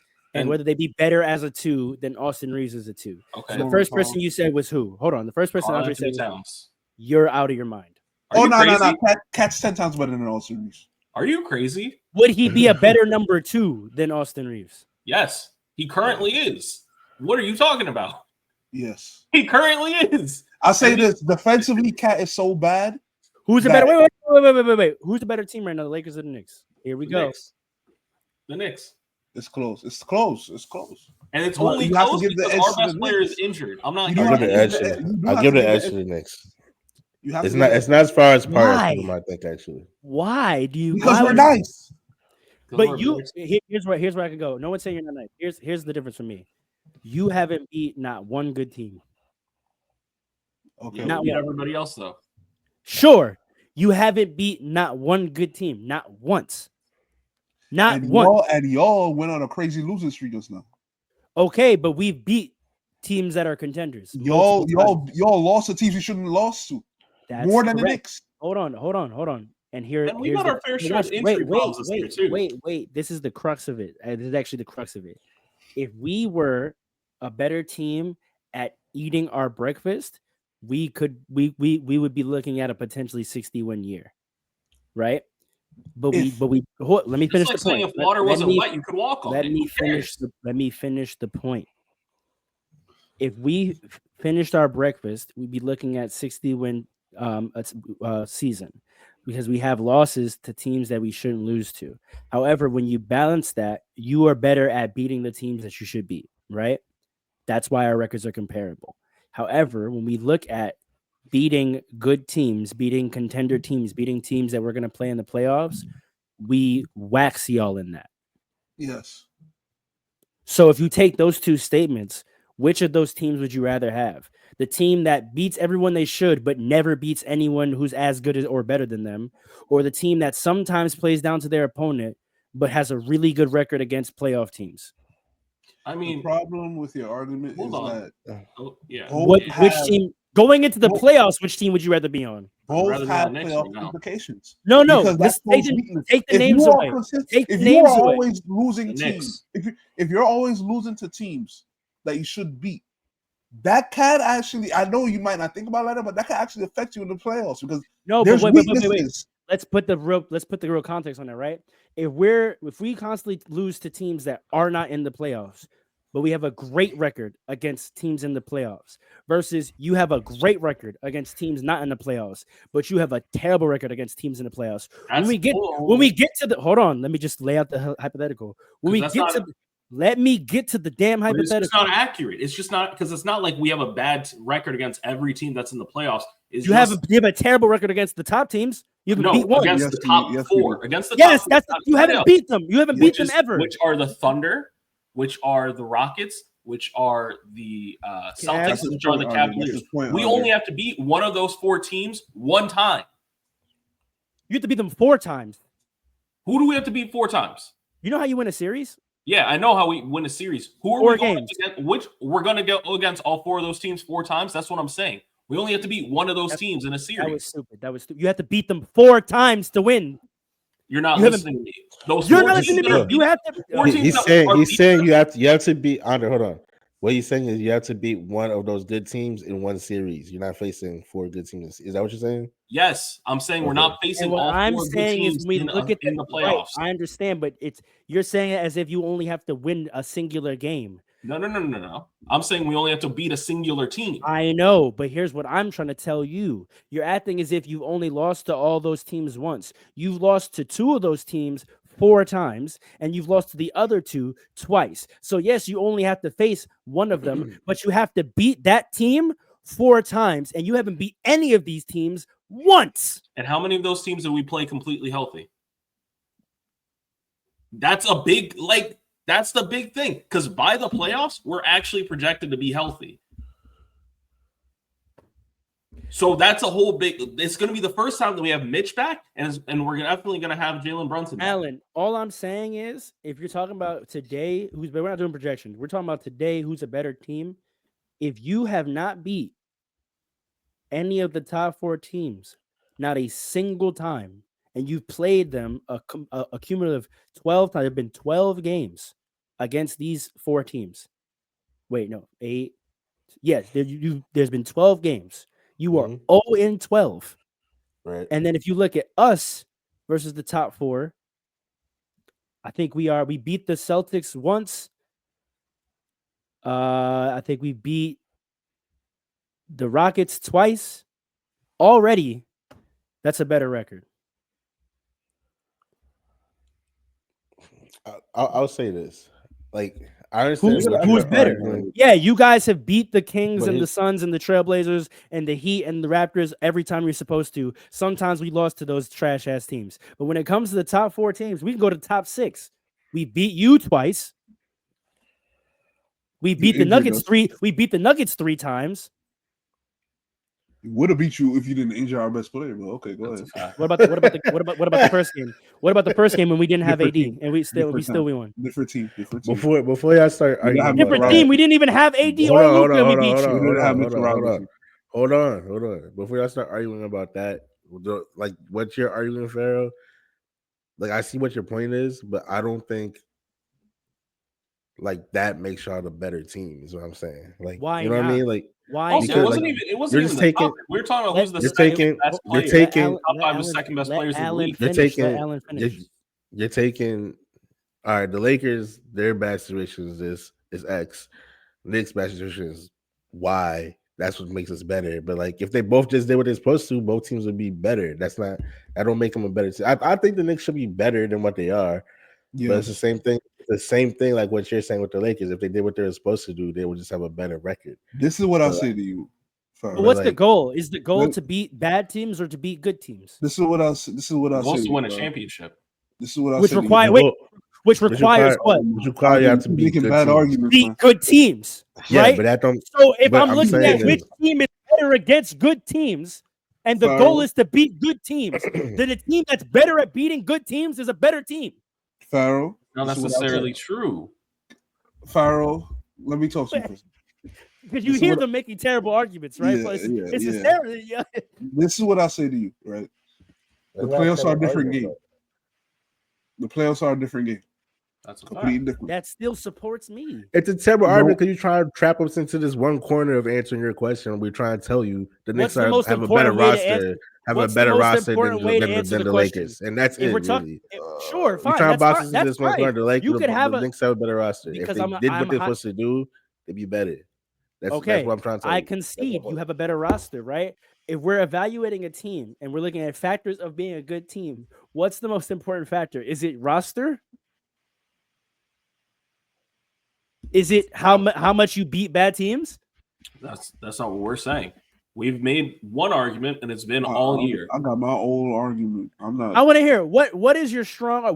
What's the most valuable? We have never been. There has not been once this season where we've been completely healthy. That's an excuse. That's not a factor. That's not an excuse. That's a reason that has lost teams. I'm sorry. No, it's not an excuse. That's not an excuse. How can I'm not going there though because it's so then what you're actually saying is you're not saying the Knicks are better. You're saying that it's not a fair evaluation and you don't know how good the Knicks are because you've never been healthy. I'm saying I agree with that. Healthy, we are the third best team in the East and we beat almost everybody else. If you've never been healthy, then how can you say when healthy we're the best teams if you've never been healthy? Because look where we are when we're not healthy. Because we're about to be healthy. But listen, this is all I'm going to say. Look where we are when we're not healthy. We literally are about to be healthy. Jalen Brunson's coming back like Sunday. And look who you are when you're not healthy. Who you are when you're not healthy is not being able to beat anybody good. Well, all I'll say is this. I'm not making that argument. Beating up on trash. We just had this conversation 20 minutes ago about how guys have these high seeds because they're beating up on trash all year, which is you are literally the example of it. You are literally the example of a Nuggets team. trash because we beat them. Memphis trash because we beat them. Milwaukee trash because we beat them. We just talked about Memphis being Detroit trash because we beat them. Pharaoh. This is what come on. Hold on. Can I talk, please? Yeah. Hopefully he has a better argument for y'all because I'm whooping y'all ass. No, you're not. You're just saying the same thing, and you're like, I got it. No, you don't. You're just saying you're repeating the same nonsense. We're all Paul, talk to your man. Paul, talk to your man. Paul, talk to your man, bro. You know when your homie's in a fight and he think it's going well. You're like, yo, I'm good. And he's like, yo, you want me to jump in? No, I'm good, bro. You're not good, bro. Listen. All I'm gonna say is you're bleeding, brother. You're bleeding. The playoffs are a different game, right? If y'all are losing to bad teams, who we won't ever see in the playoffs. The reason they're beating you consistently like that is because there are holes in your game. Or is it a lack of focus? Nah, because if it happens lack of focus could be the hole. Right? But what's the reason for the lack of focus? Y'all figure that out. All I'm saying is I can tell you what it is. It's a very common thing that happens. It's called playing down to your opponent. You look across the court. Not to that. You see a bum team. You're not invested. You're not up for it, and they catch you. No. Not with y'all, because last month y'all played like trash, and y'all played for a month, right? So, y'all went on a losing streak. Y'all want to talk about injuries then, right? No, right. What happened during the losing? Hold on. Right, I didn't bring it up.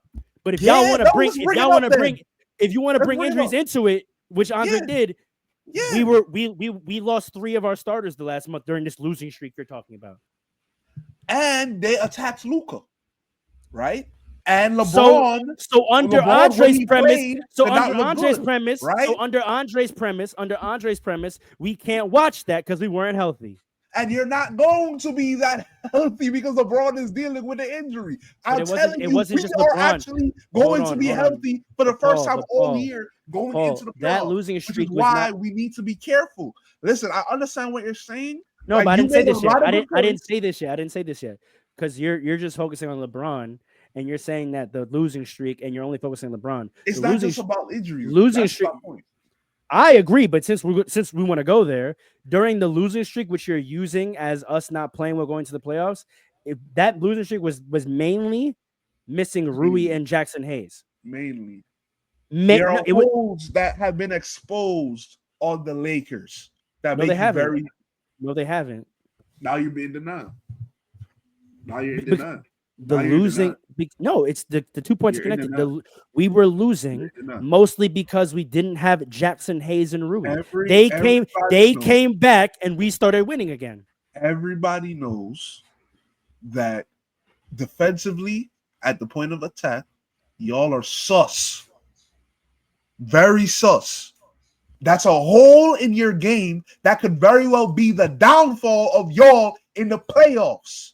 Right? What game has shown that? Hold on. The next issue all year, before anything else, was defense. There was a point when we just got Mitchell Robinson back, where we were like 3rd in defensive rating when he came back. It was like 2-3 weeks after he came back. We are peaking in the right direction. It doesn't look like it is because Jalen Brunson is out. But I'm telling we are going in the right direction. Y'all, I don't know, but y'all are so talented that we have to say it's even. So I understand what you're making good points about beating good teams. Yes, that's a great point. However, y'all have to play, like you said, you have to beat a team 4 times. Those holes that showed up against bad teams, you think that's not going to show up against good teams in the playoffs where you got to beat them 4 times? We got to take that into consideration. That's my point. But I know, but what I'm debating is that the losing to the bad teams is because a hole was exploited. Because does that make sense that a bad team is exploiting a hole, but the good teams can't? That doesn't make sense. So the other explanation, the one that makes sense, is we weren't playing up to our level against those teams.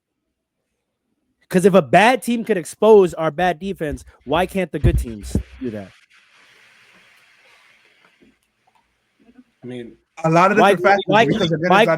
Why couldn't Houston do that? Why couldn't Indiana do that? Why couldn't Denver do that? Why couldn't you count Indiana? What's wrong? If you count Indiana, then our record against good teams looks way better.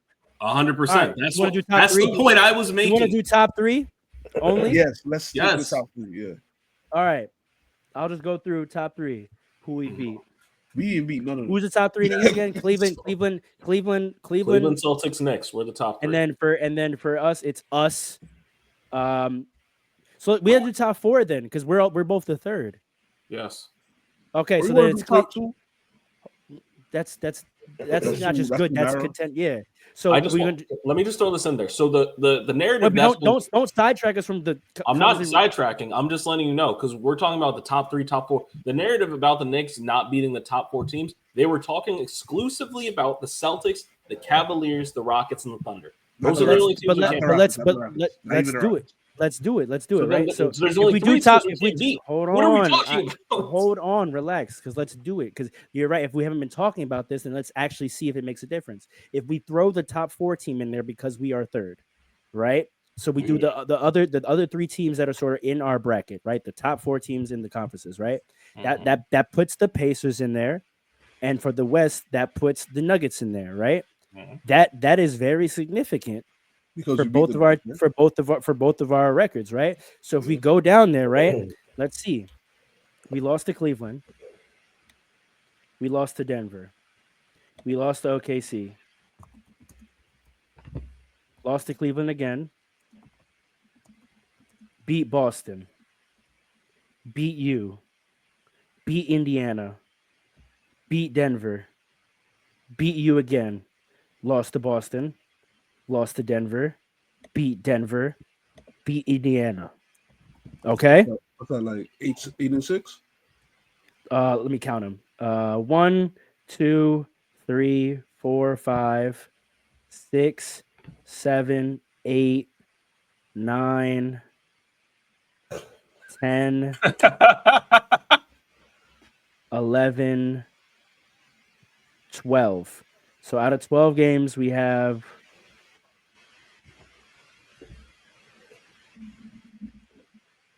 No, sorry, I didn't count the Oklahoma City. 13 games.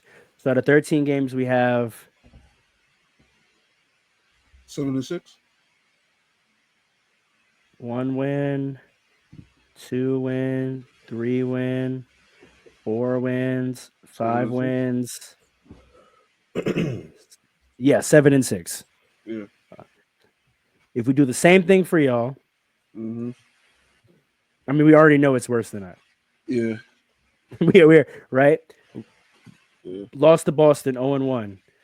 Beat Indiana 1-2. Lost to Cleveland 1-2. 1-1. 1-2 now. 1-2 now. Yeah. Lost Indiana 1-3. 1-3. Lost. Beat Denver 2-3. Lost to OKC 2-4. Lost to OKC 2-5. Beat Denver 3-5. Lost to us 3-6. Lost to Boston 3-7. Beat Indiana 4-7. Lost to Cleveland 4-8. Lost to Boston 4-9. Lost to us 4-10. Lost to Cleveland. Lost to Cleveland 4-11. Why are we not including the Rockets wins in there? Oh, my bad. Sorry. So that means that we played more tough teams than y'all do. That's because we have OKC twice coming up. Okay. But I also didn't put Houston in my own, so we can add both of them. So if we put, so right now you're 4-11. If we I don't want to do all of this to try to make. Hold on. Right now you're 4-11. Let's add the Houston. Lost to them. This should be 4-12. 4-12. Have you played Houston again? Yes, and you beat them. So you're 5-12. If I throw in the Houston games for us, that's 2 more wins. Exactly. That makes us 9-6. And we play them again.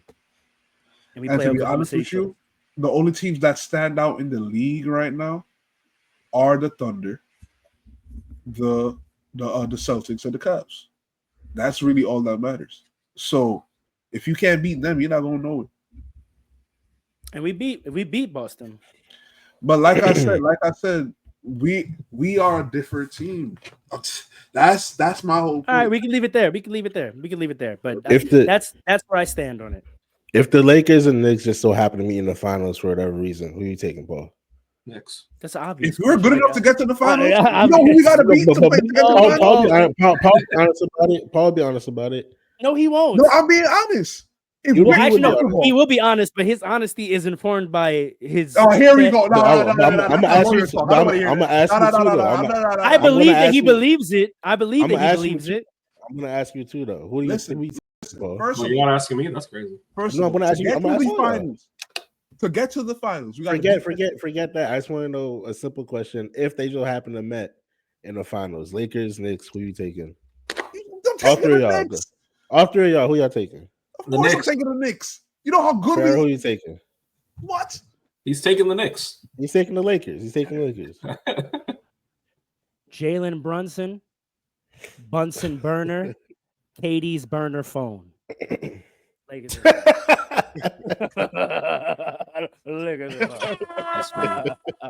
was a good one. Listen, but anyway, I'm LeBron James singing in the rain. Can't catch a damn plane. Knicks in 5, buddy. Knicks in 5. Can't catch everything you Knicks fans do is terrible. Paul, you have to stop them representing your team like this. This man said can't catch a plane. It's him. It's the former Nets fans. He said LeBron James singing in the rain. Why is that your imagery? You had those LeBron songs in your head. I know you do. He be doing anything. Man. We see him in commercials doing the cha cha cha. I'm not hearing this. You know what's funny? One of the best ones are a song about Bronny. LeBron James. That's actually a great song. I'm not gonna lie. I asked y'all that question because you're trying to be serious. No, because like all that Pharaoh just go through, that don't mean the Lakers are the better team. That was my point originally. That's me. Well, why do you say that? Using your argument, using that finals argument. What do you mean? Explain that.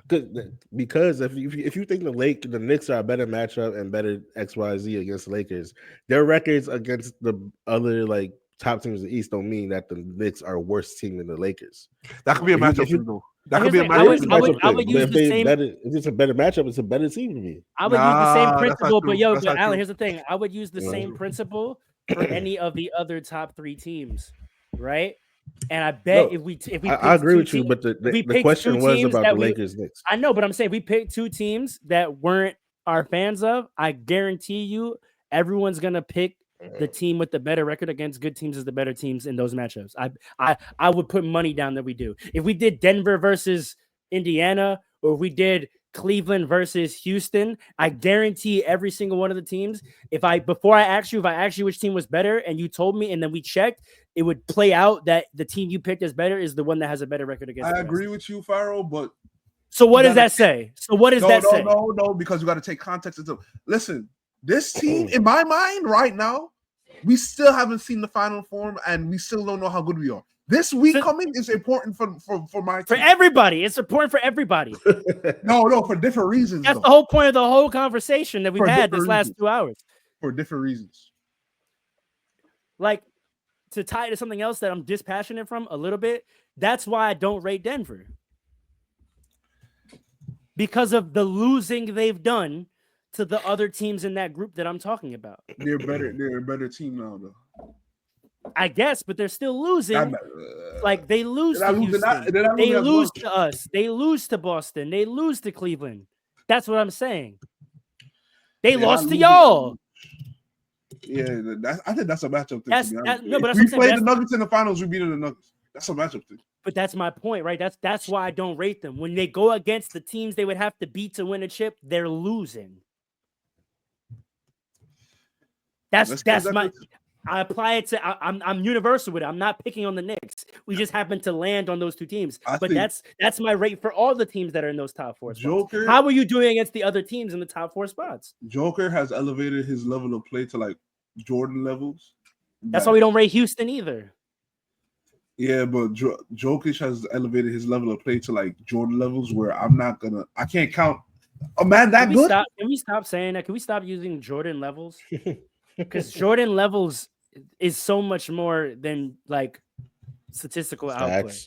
Yeah, so just because a guy starts getting crazy stats, let's stop saying he's playing at Jordan level. He's not. He's not. There's been a lot of guys in NBA history who put up really great stats. Offensively.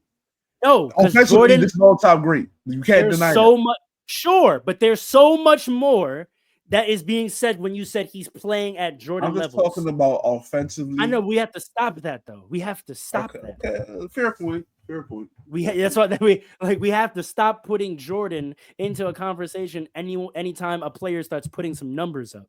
We have to stop doing that. It's more fair to say Jokic is playing at prime James Harden levels. No. This is better than that. Why? Tell me why.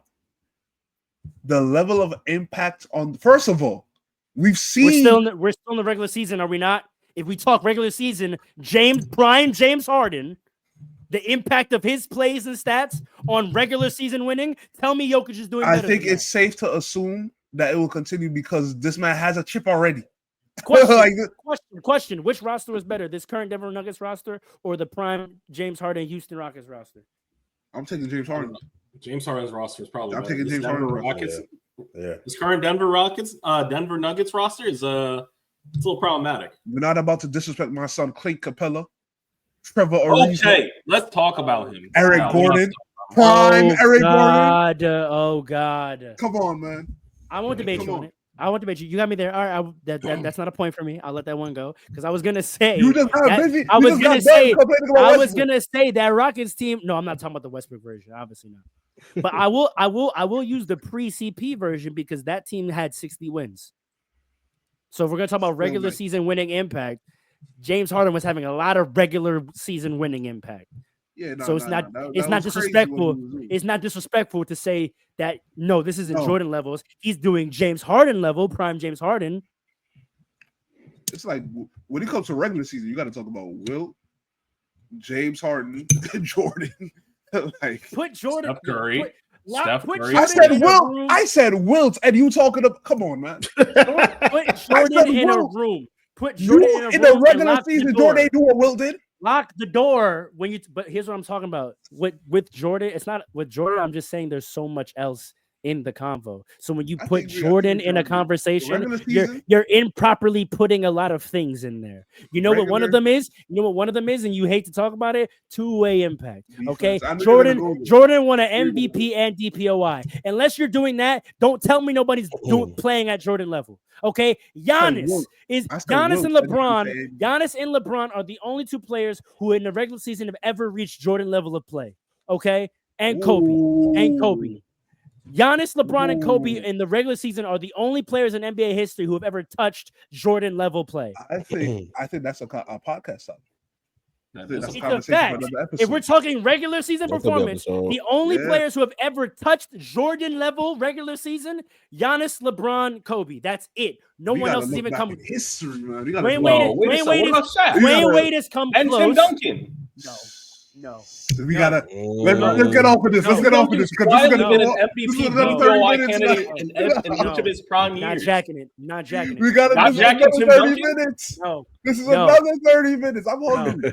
Not jacking. No, we're not gonna get into it. We can just set it up for next. This is the next pod topic. This is the immediate next pod topic because I will stand on that. If we're talking regular season play and performance, Jordan's level of play and the peaks he's hit is up here. There have been 3 players in history who ever touched it.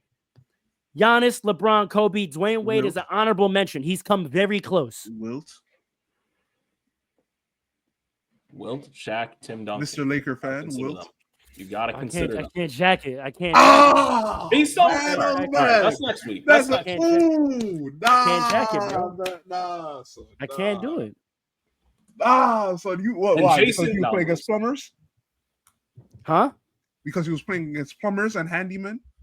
I don't think that's where I'm going to go. I want to really do research before I stand on this. Okay. But I am standing on it. Because I want to have real takes. I'm not going to do a narrative take. But my feelings is that like I think the stats and the historical backup of winning in regular season and performance and dominance, I think what Jordan did during a couple of seasons, his peak, I think that the three players I named are the only ones who ever had seasons close to that. Giannis, LeBron, and Kobe. Let's do our research. AI has some good defensive seasons in there too. I'm pretty sure it's first team. Allen Iverson has never played, has never reached Jordan level of play. No. On offense? The conversation ends when you begin to chop it up. That's my point. There's no chopping it up. But once you start talking about offense, once you start categorizing it, did he have an offensive? I'm talking about period. Saying he had some all defensive first teams. I think those seasons might have matched up with that. He was never arguably the best defender in the league. When we start, and this is what I will get into. When we talk about the peak level, we're talking about Jordan. There were several seasons where Jordan was the best player in the league on both ends of the court. So if we talk about history, who's ever been that? Not with Scottie Pippen. Not when Scottie Pippen was on the team. I understand. I'm saying there were seasons.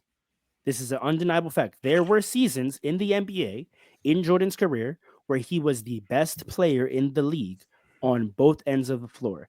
That statement has only ever been true during any given season for three players. Wilt. Giannis. I have to go look because I don't know if Wilt was ever the best defensive player in the league. Better defensively. That's exactly why I'm not sure, because I don't know if Wilt was ever the best defender in the league. That's what I'm saying. The only three players that I know for a fact there was at least one season where I could confidently say that is the best player offensively and the best player defensively in the world is those three players. Kobe, 100%. I will give you 2 seasons where that was true. Giannis, 1. LeBron, 1, arguably 2.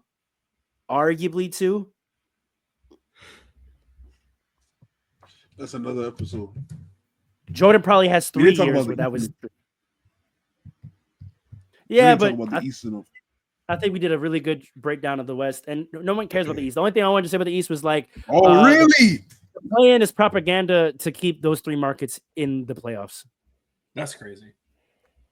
You said what? To keep the play-in, everyone says the play-in was propaganda to keep LeBron James in the playoffs and Steph Curry, and for a long time that has been true. That like it's literally just been a mechanism to make sure they have LeBron James and Steph Curry playing in postseason basketball. But really, if you look at the East, it's been propaganda to keep the Miami, Atlanta, and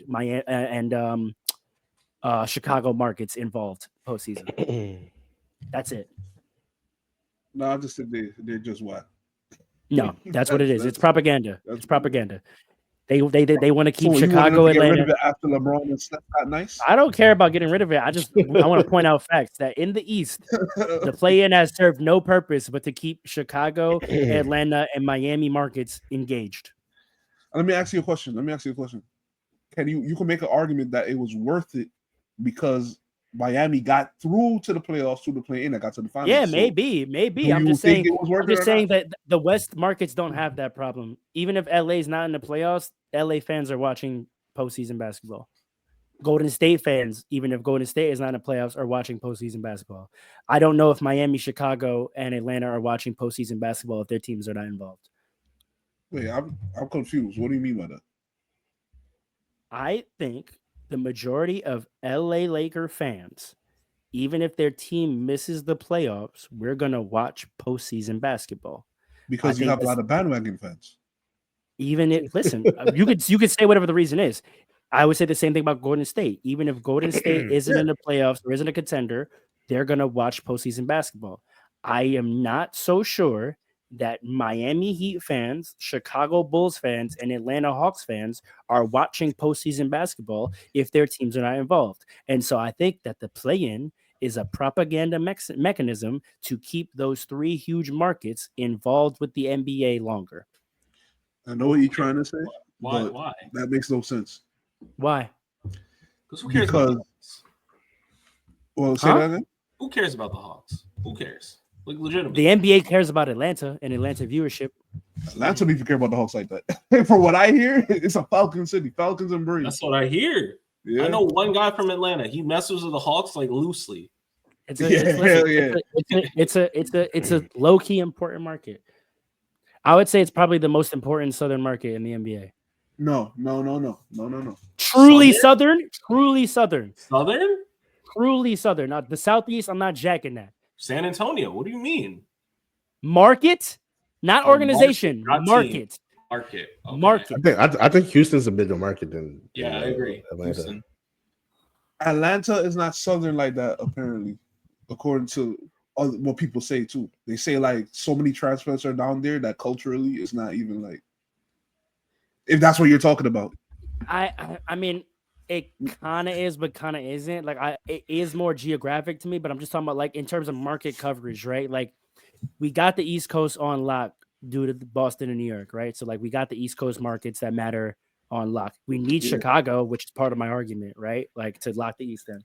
The West we have locked because of LA, the entire LA, right? Like California. The entire California, we have them locked in, right? So the next big region that you would care about for viewership is the South. If we're thinking about which city, I guess you will, whose market is probably key to capturing Southern viewership, Houston has a strong argument. I like that argument, Alan. Houston has a strong argument. I would say Atlanta is up there, though. No, because Atlanta themselves, if the city itself doesn't really care about the city, about the team, then the surrounding areas aren't going to care. No, but that's not really what I'm saying. What I'm saying is, what city that if you have them watching in large numbers means you have that region covered for viewership? Dallas. Look what happened over there this year. It's a strong argument. That's a very. I might take that. If you have Dallas, you could probably feel safe feeling like you got the South. That's a strong argument. People don't care about Atlanta like that. Nah, because Texas is big. Texas is huge. Yeah. Both like influence wise and geographically. And then on the east side, you got Miami. Well, that's part of my argument. Like Miami, like that's why you need Miami and to get the whole Southeast. Like Orlando doesn't really do it, right?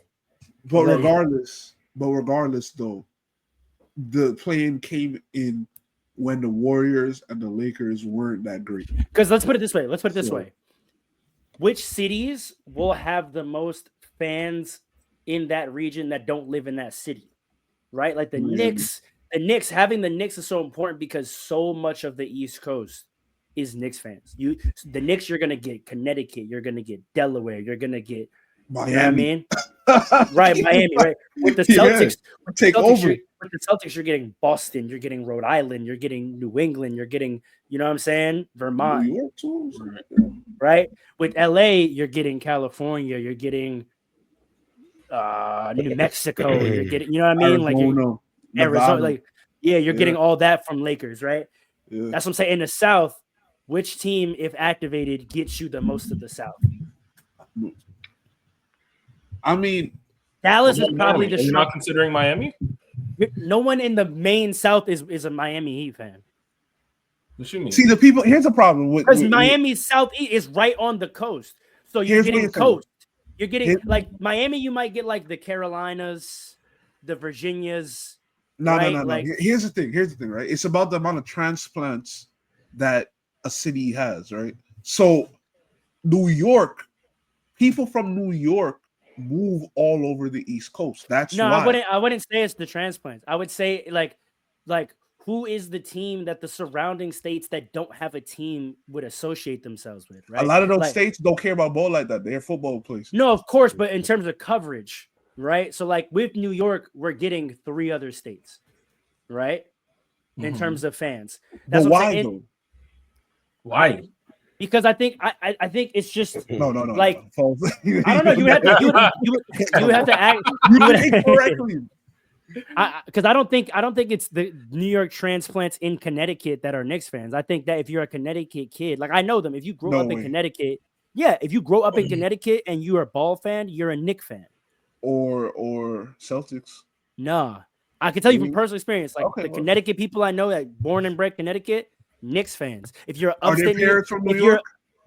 Maybe that counts. Some of them, but not all of them. I mean, upstate New York, Knicks fans, right? Like that's what I'm saying. So like, I'm like, what team in the South that like if you are? I need a map to like. The really... problem is these places. I'm telling you, Farrell, the places that you're talking about surrounding. I know. Generally, they don't. But I'm saying if you're talking about, they don't coverage, move around. Like they stay there for generations, and their families. But I know, but I'm not talking about That's what I'm talking about transplant. I'm talking about but you kind of have getting to. so like New Mexico, right? New Mexico, they don't have a team. Who do you think, for the ball fans that are there, and there may not be a lot, I'm acknowledging that, but if there are ball fans who grow up in New Mexico, who are they likely being a team of? Are they Nuggets fans? Are they Suns fans? No. Are they Jazz fans? No. Are they OKC fans? Those are all the 4 states that surround them. Most likely not, right? To your point, to your point, they're probably a fan of a team in Texas. To Alan's point, right? Or LA. I guess it determines. Like, I would like to know like the TV deals, because you know a lot of places have local markets. So I want to know. Well, that's part like, of it too, right? Because yeah. if you don't have a local market team, all you're watching is either NBA League Pass or national televised, right? So which of those teams is going to be on national televised more often, right? Probably a Texas team. No, a lot of teams though, they still do like a team like New Mexico, or whatever. I forgot which surrounding states you just said, but like one of those teams would have the local market access to there. That's fair point. We don't know that. Yeah, I would love to look into that, but like that's what I'm kind of saying. Like a team like a state like Nebraska. If there are any players that like basketball in there, who is Nebraska most likely going to be a fan of? But see, my problem with the argument is that maybe the Timberwolves. The problem with the argument, or are they going to be a Chicago Bull fan? Going back to the original topic, though, you feel me? Wait, hold on. Well, go back to the original topic with the play-in, and you're talking about markets that the NBA needs. If they don't have a lot of fans, they don't need them.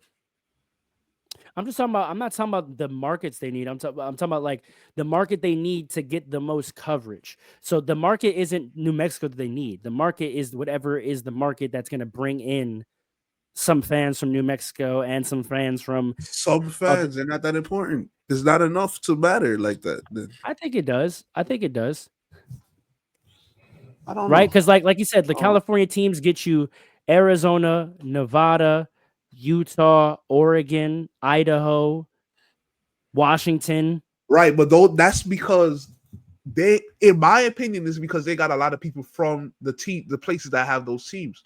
Whereas I think everything is true. I think everything is true. There. I think a lot of it is the transplants. I think that's true. I also just think it's proximity. If you're a ball fan in a place without a team that's never had a team, I think you're gonna be a team of, the biggest team near you. A lot of these people that are from places that don't have a team are not even ball fans. I know. I'm just saying for those that are. I'm just saying. I know. I'm acknowledging all that. I'm just saying for those that are. That's all I'm saying. I don't think the NBA cares that much about those that are, because it's not a lot. I think people are college football fans, NASCAR fans. I think they do. I don't think they're just concerned about maximizing viewership in the cities where they have teams. But either way, whoever gets to the plane is whoever. So. Yeah, I think that's what I mean. Yeah, Atlanta, Miami. You keep Atlanta, Miami. You got the whole Southeast, right? So you get Alabama, you get Mississippi, you get Tennessee, you get the Carolinas, right? Like, think about that. With Atlanta and Miami, South Carolina, North Carolina, Virginia, Kentucky, Tennessee, Alabama, Mississippi, you keep them all engaged. Yeah. Right? Yeah. Mississippi, Alabama. Nobody watches all of these. You keep Chicago in it. Watch this. You keep Chicago in it. You probably get Iowa, Missouri, Kansas, and Nebraska, and maybe Arkansas off rip. If you keep Chicago, so you get Wisconsin too. We don't want to have. Even though they got Milwaukee. Yeah, but that's a fact, though. I would agree. Yeah, that's a fact, right? You got the whole Midwest. That's what this is kind of my point. Right, like that's why I think Chicago, Atlanta, Miami are always in it, because it keeps your full coverage. The West takes care of itself, but those markets, Atlanta and Miami and Chicago, it keeps your whole Eastern Seaboard locked in.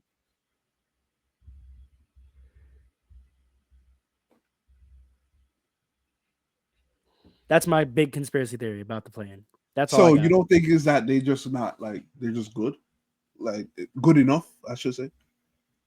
I mean, obviously, the reason they end up in the play-in is because they're not good enough. But I think there's probably an analytics department that looked at the 3 teams in the East that were constantly missing the playoffs for a few amount of years, and we're like, if we found a way to keep those teams engaged, our viewership in this circle on the map would stay engaged longer. And I think that made a lot of sense for them. So, I mean, so what would Adam Silver do if the Hawks wanted to trade Trae Young? It'd be a problem. I mean, I always do find it interesting the star players that are stuck on bad teams that never really get to seem to leave. I always find that interesting. That doesn't happen anymore. That's an old thing now. A little bit, but Trae Young, like, I feel like he could have got up out of there, and he seems to kind of be stuck there. Don't be surprised if they trade him this year. Yeah, I think this summer might be. He's never really asked for a trade either, or that we know of. Think about how hard it was to get Jimmy Butler out of Miami. That happened. I know, but like, there's a lot of they keep certain teams relevant, even if they're not good. Even if they're not good, they keep certain teams relevant. But I'd argue that was only because of Jimmy Butler. He's the one that he was denying each team he wanted to go to, and they would like cut their hats out of the race. You know what I mean? I know. I'm just kind of. I'm paying attention. That's all. Right? I'm paying attention. Head on. It took a lot to get Zach LaVine out of Chicago. Yeah, that's a fact. You know what I'm saying? Like, it took quite a bit. He's on the Kings now, which is the Western Chicago. It's kind of what I'm. You see what I'm saying? You see what I'm saying, bro? You see what I'm saying, bro? Like, yeah, when they sanction you saying that, that's not a great. Folk and them would not sanction that at all. That's all. Well, all right. on phone them grave. I'm a civilian, man. Don't mix me in. I seen Chance the Rapper the other day. I forgot who was in Chicago, but someone came to Chicago and did like a pop-up show, and he commented, "Folks was in Chicago," and I said, "Chance, Chance." Okay, Chance. He's a 69. too. 69. No one's ever. We know about 63rd. No one's ever informed us what be happening on 69. It's a mere 6 blocks. It's a mere 6 blocks. Is that where Chance is from? Yeah, he's from 69.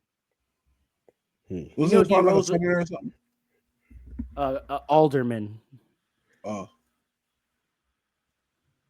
Also, what that mean?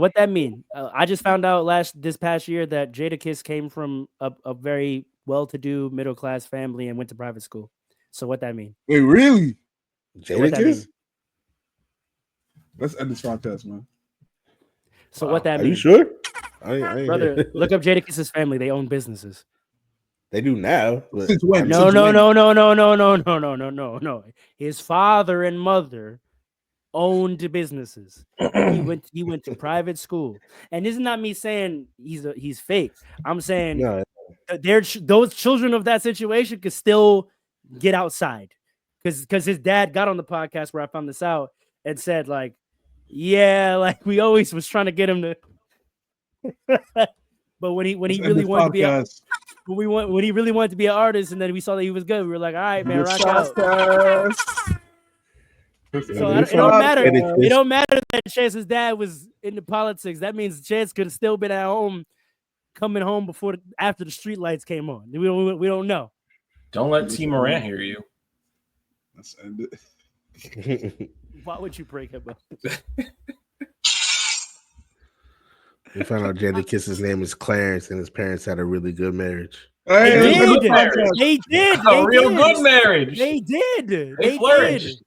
Bro, his name is Jason Terrence Phillips. What? What? Yo, let's end this podcast. Yo, they said his Wikipedia, at age 12, he began hustling after his parents asked him to earn his own money. You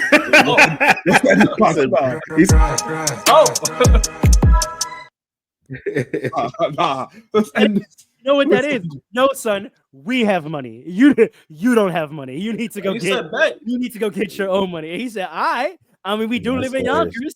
I can figure it out. Like, that's funny. You feel me? This is Book of Power Ghost. Let's go.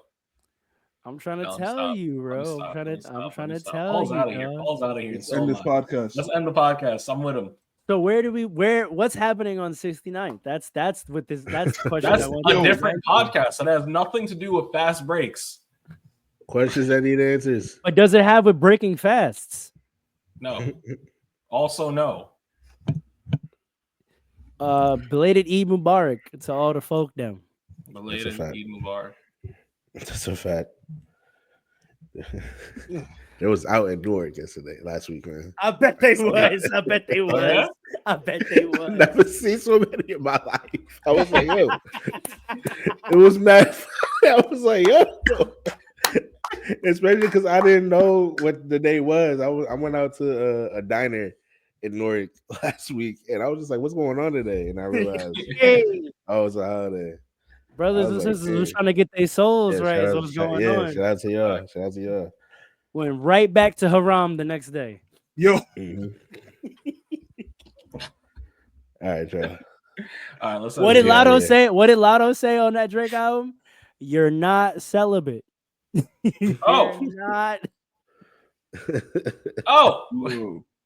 Please stop calling them little 2-week breaks of celibacy. Fastbreaks family, thank you for joining us. We're out.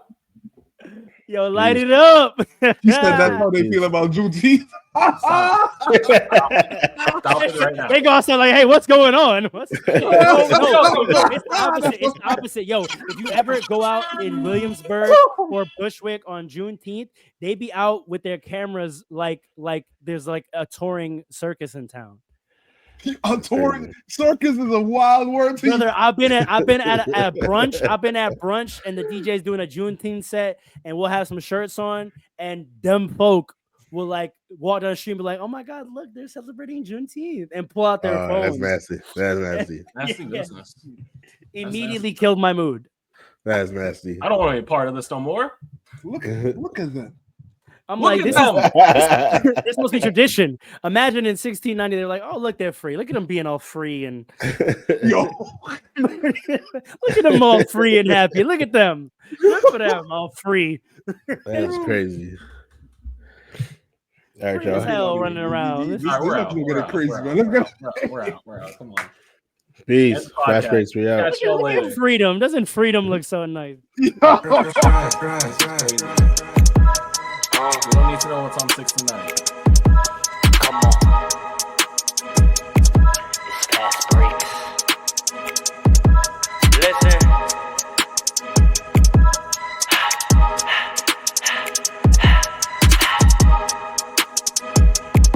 We back with another one. Fastbreaks, yeah, we coming with the takes. Never early, never late, but we always push the pace, yeah. And we really study tape, y'all just view the highlights. Man, we really watching games, yeah. You just watch from the stands. We run 3-man weeks, Paul, Dre, and Allen, yeah. Way more than a fan. We got love for the game, we don't have to pretend. Got it out the mud like you get it off the glass. I'm the run the fast break, throw me the outlet. Yeah, we got it out the mud like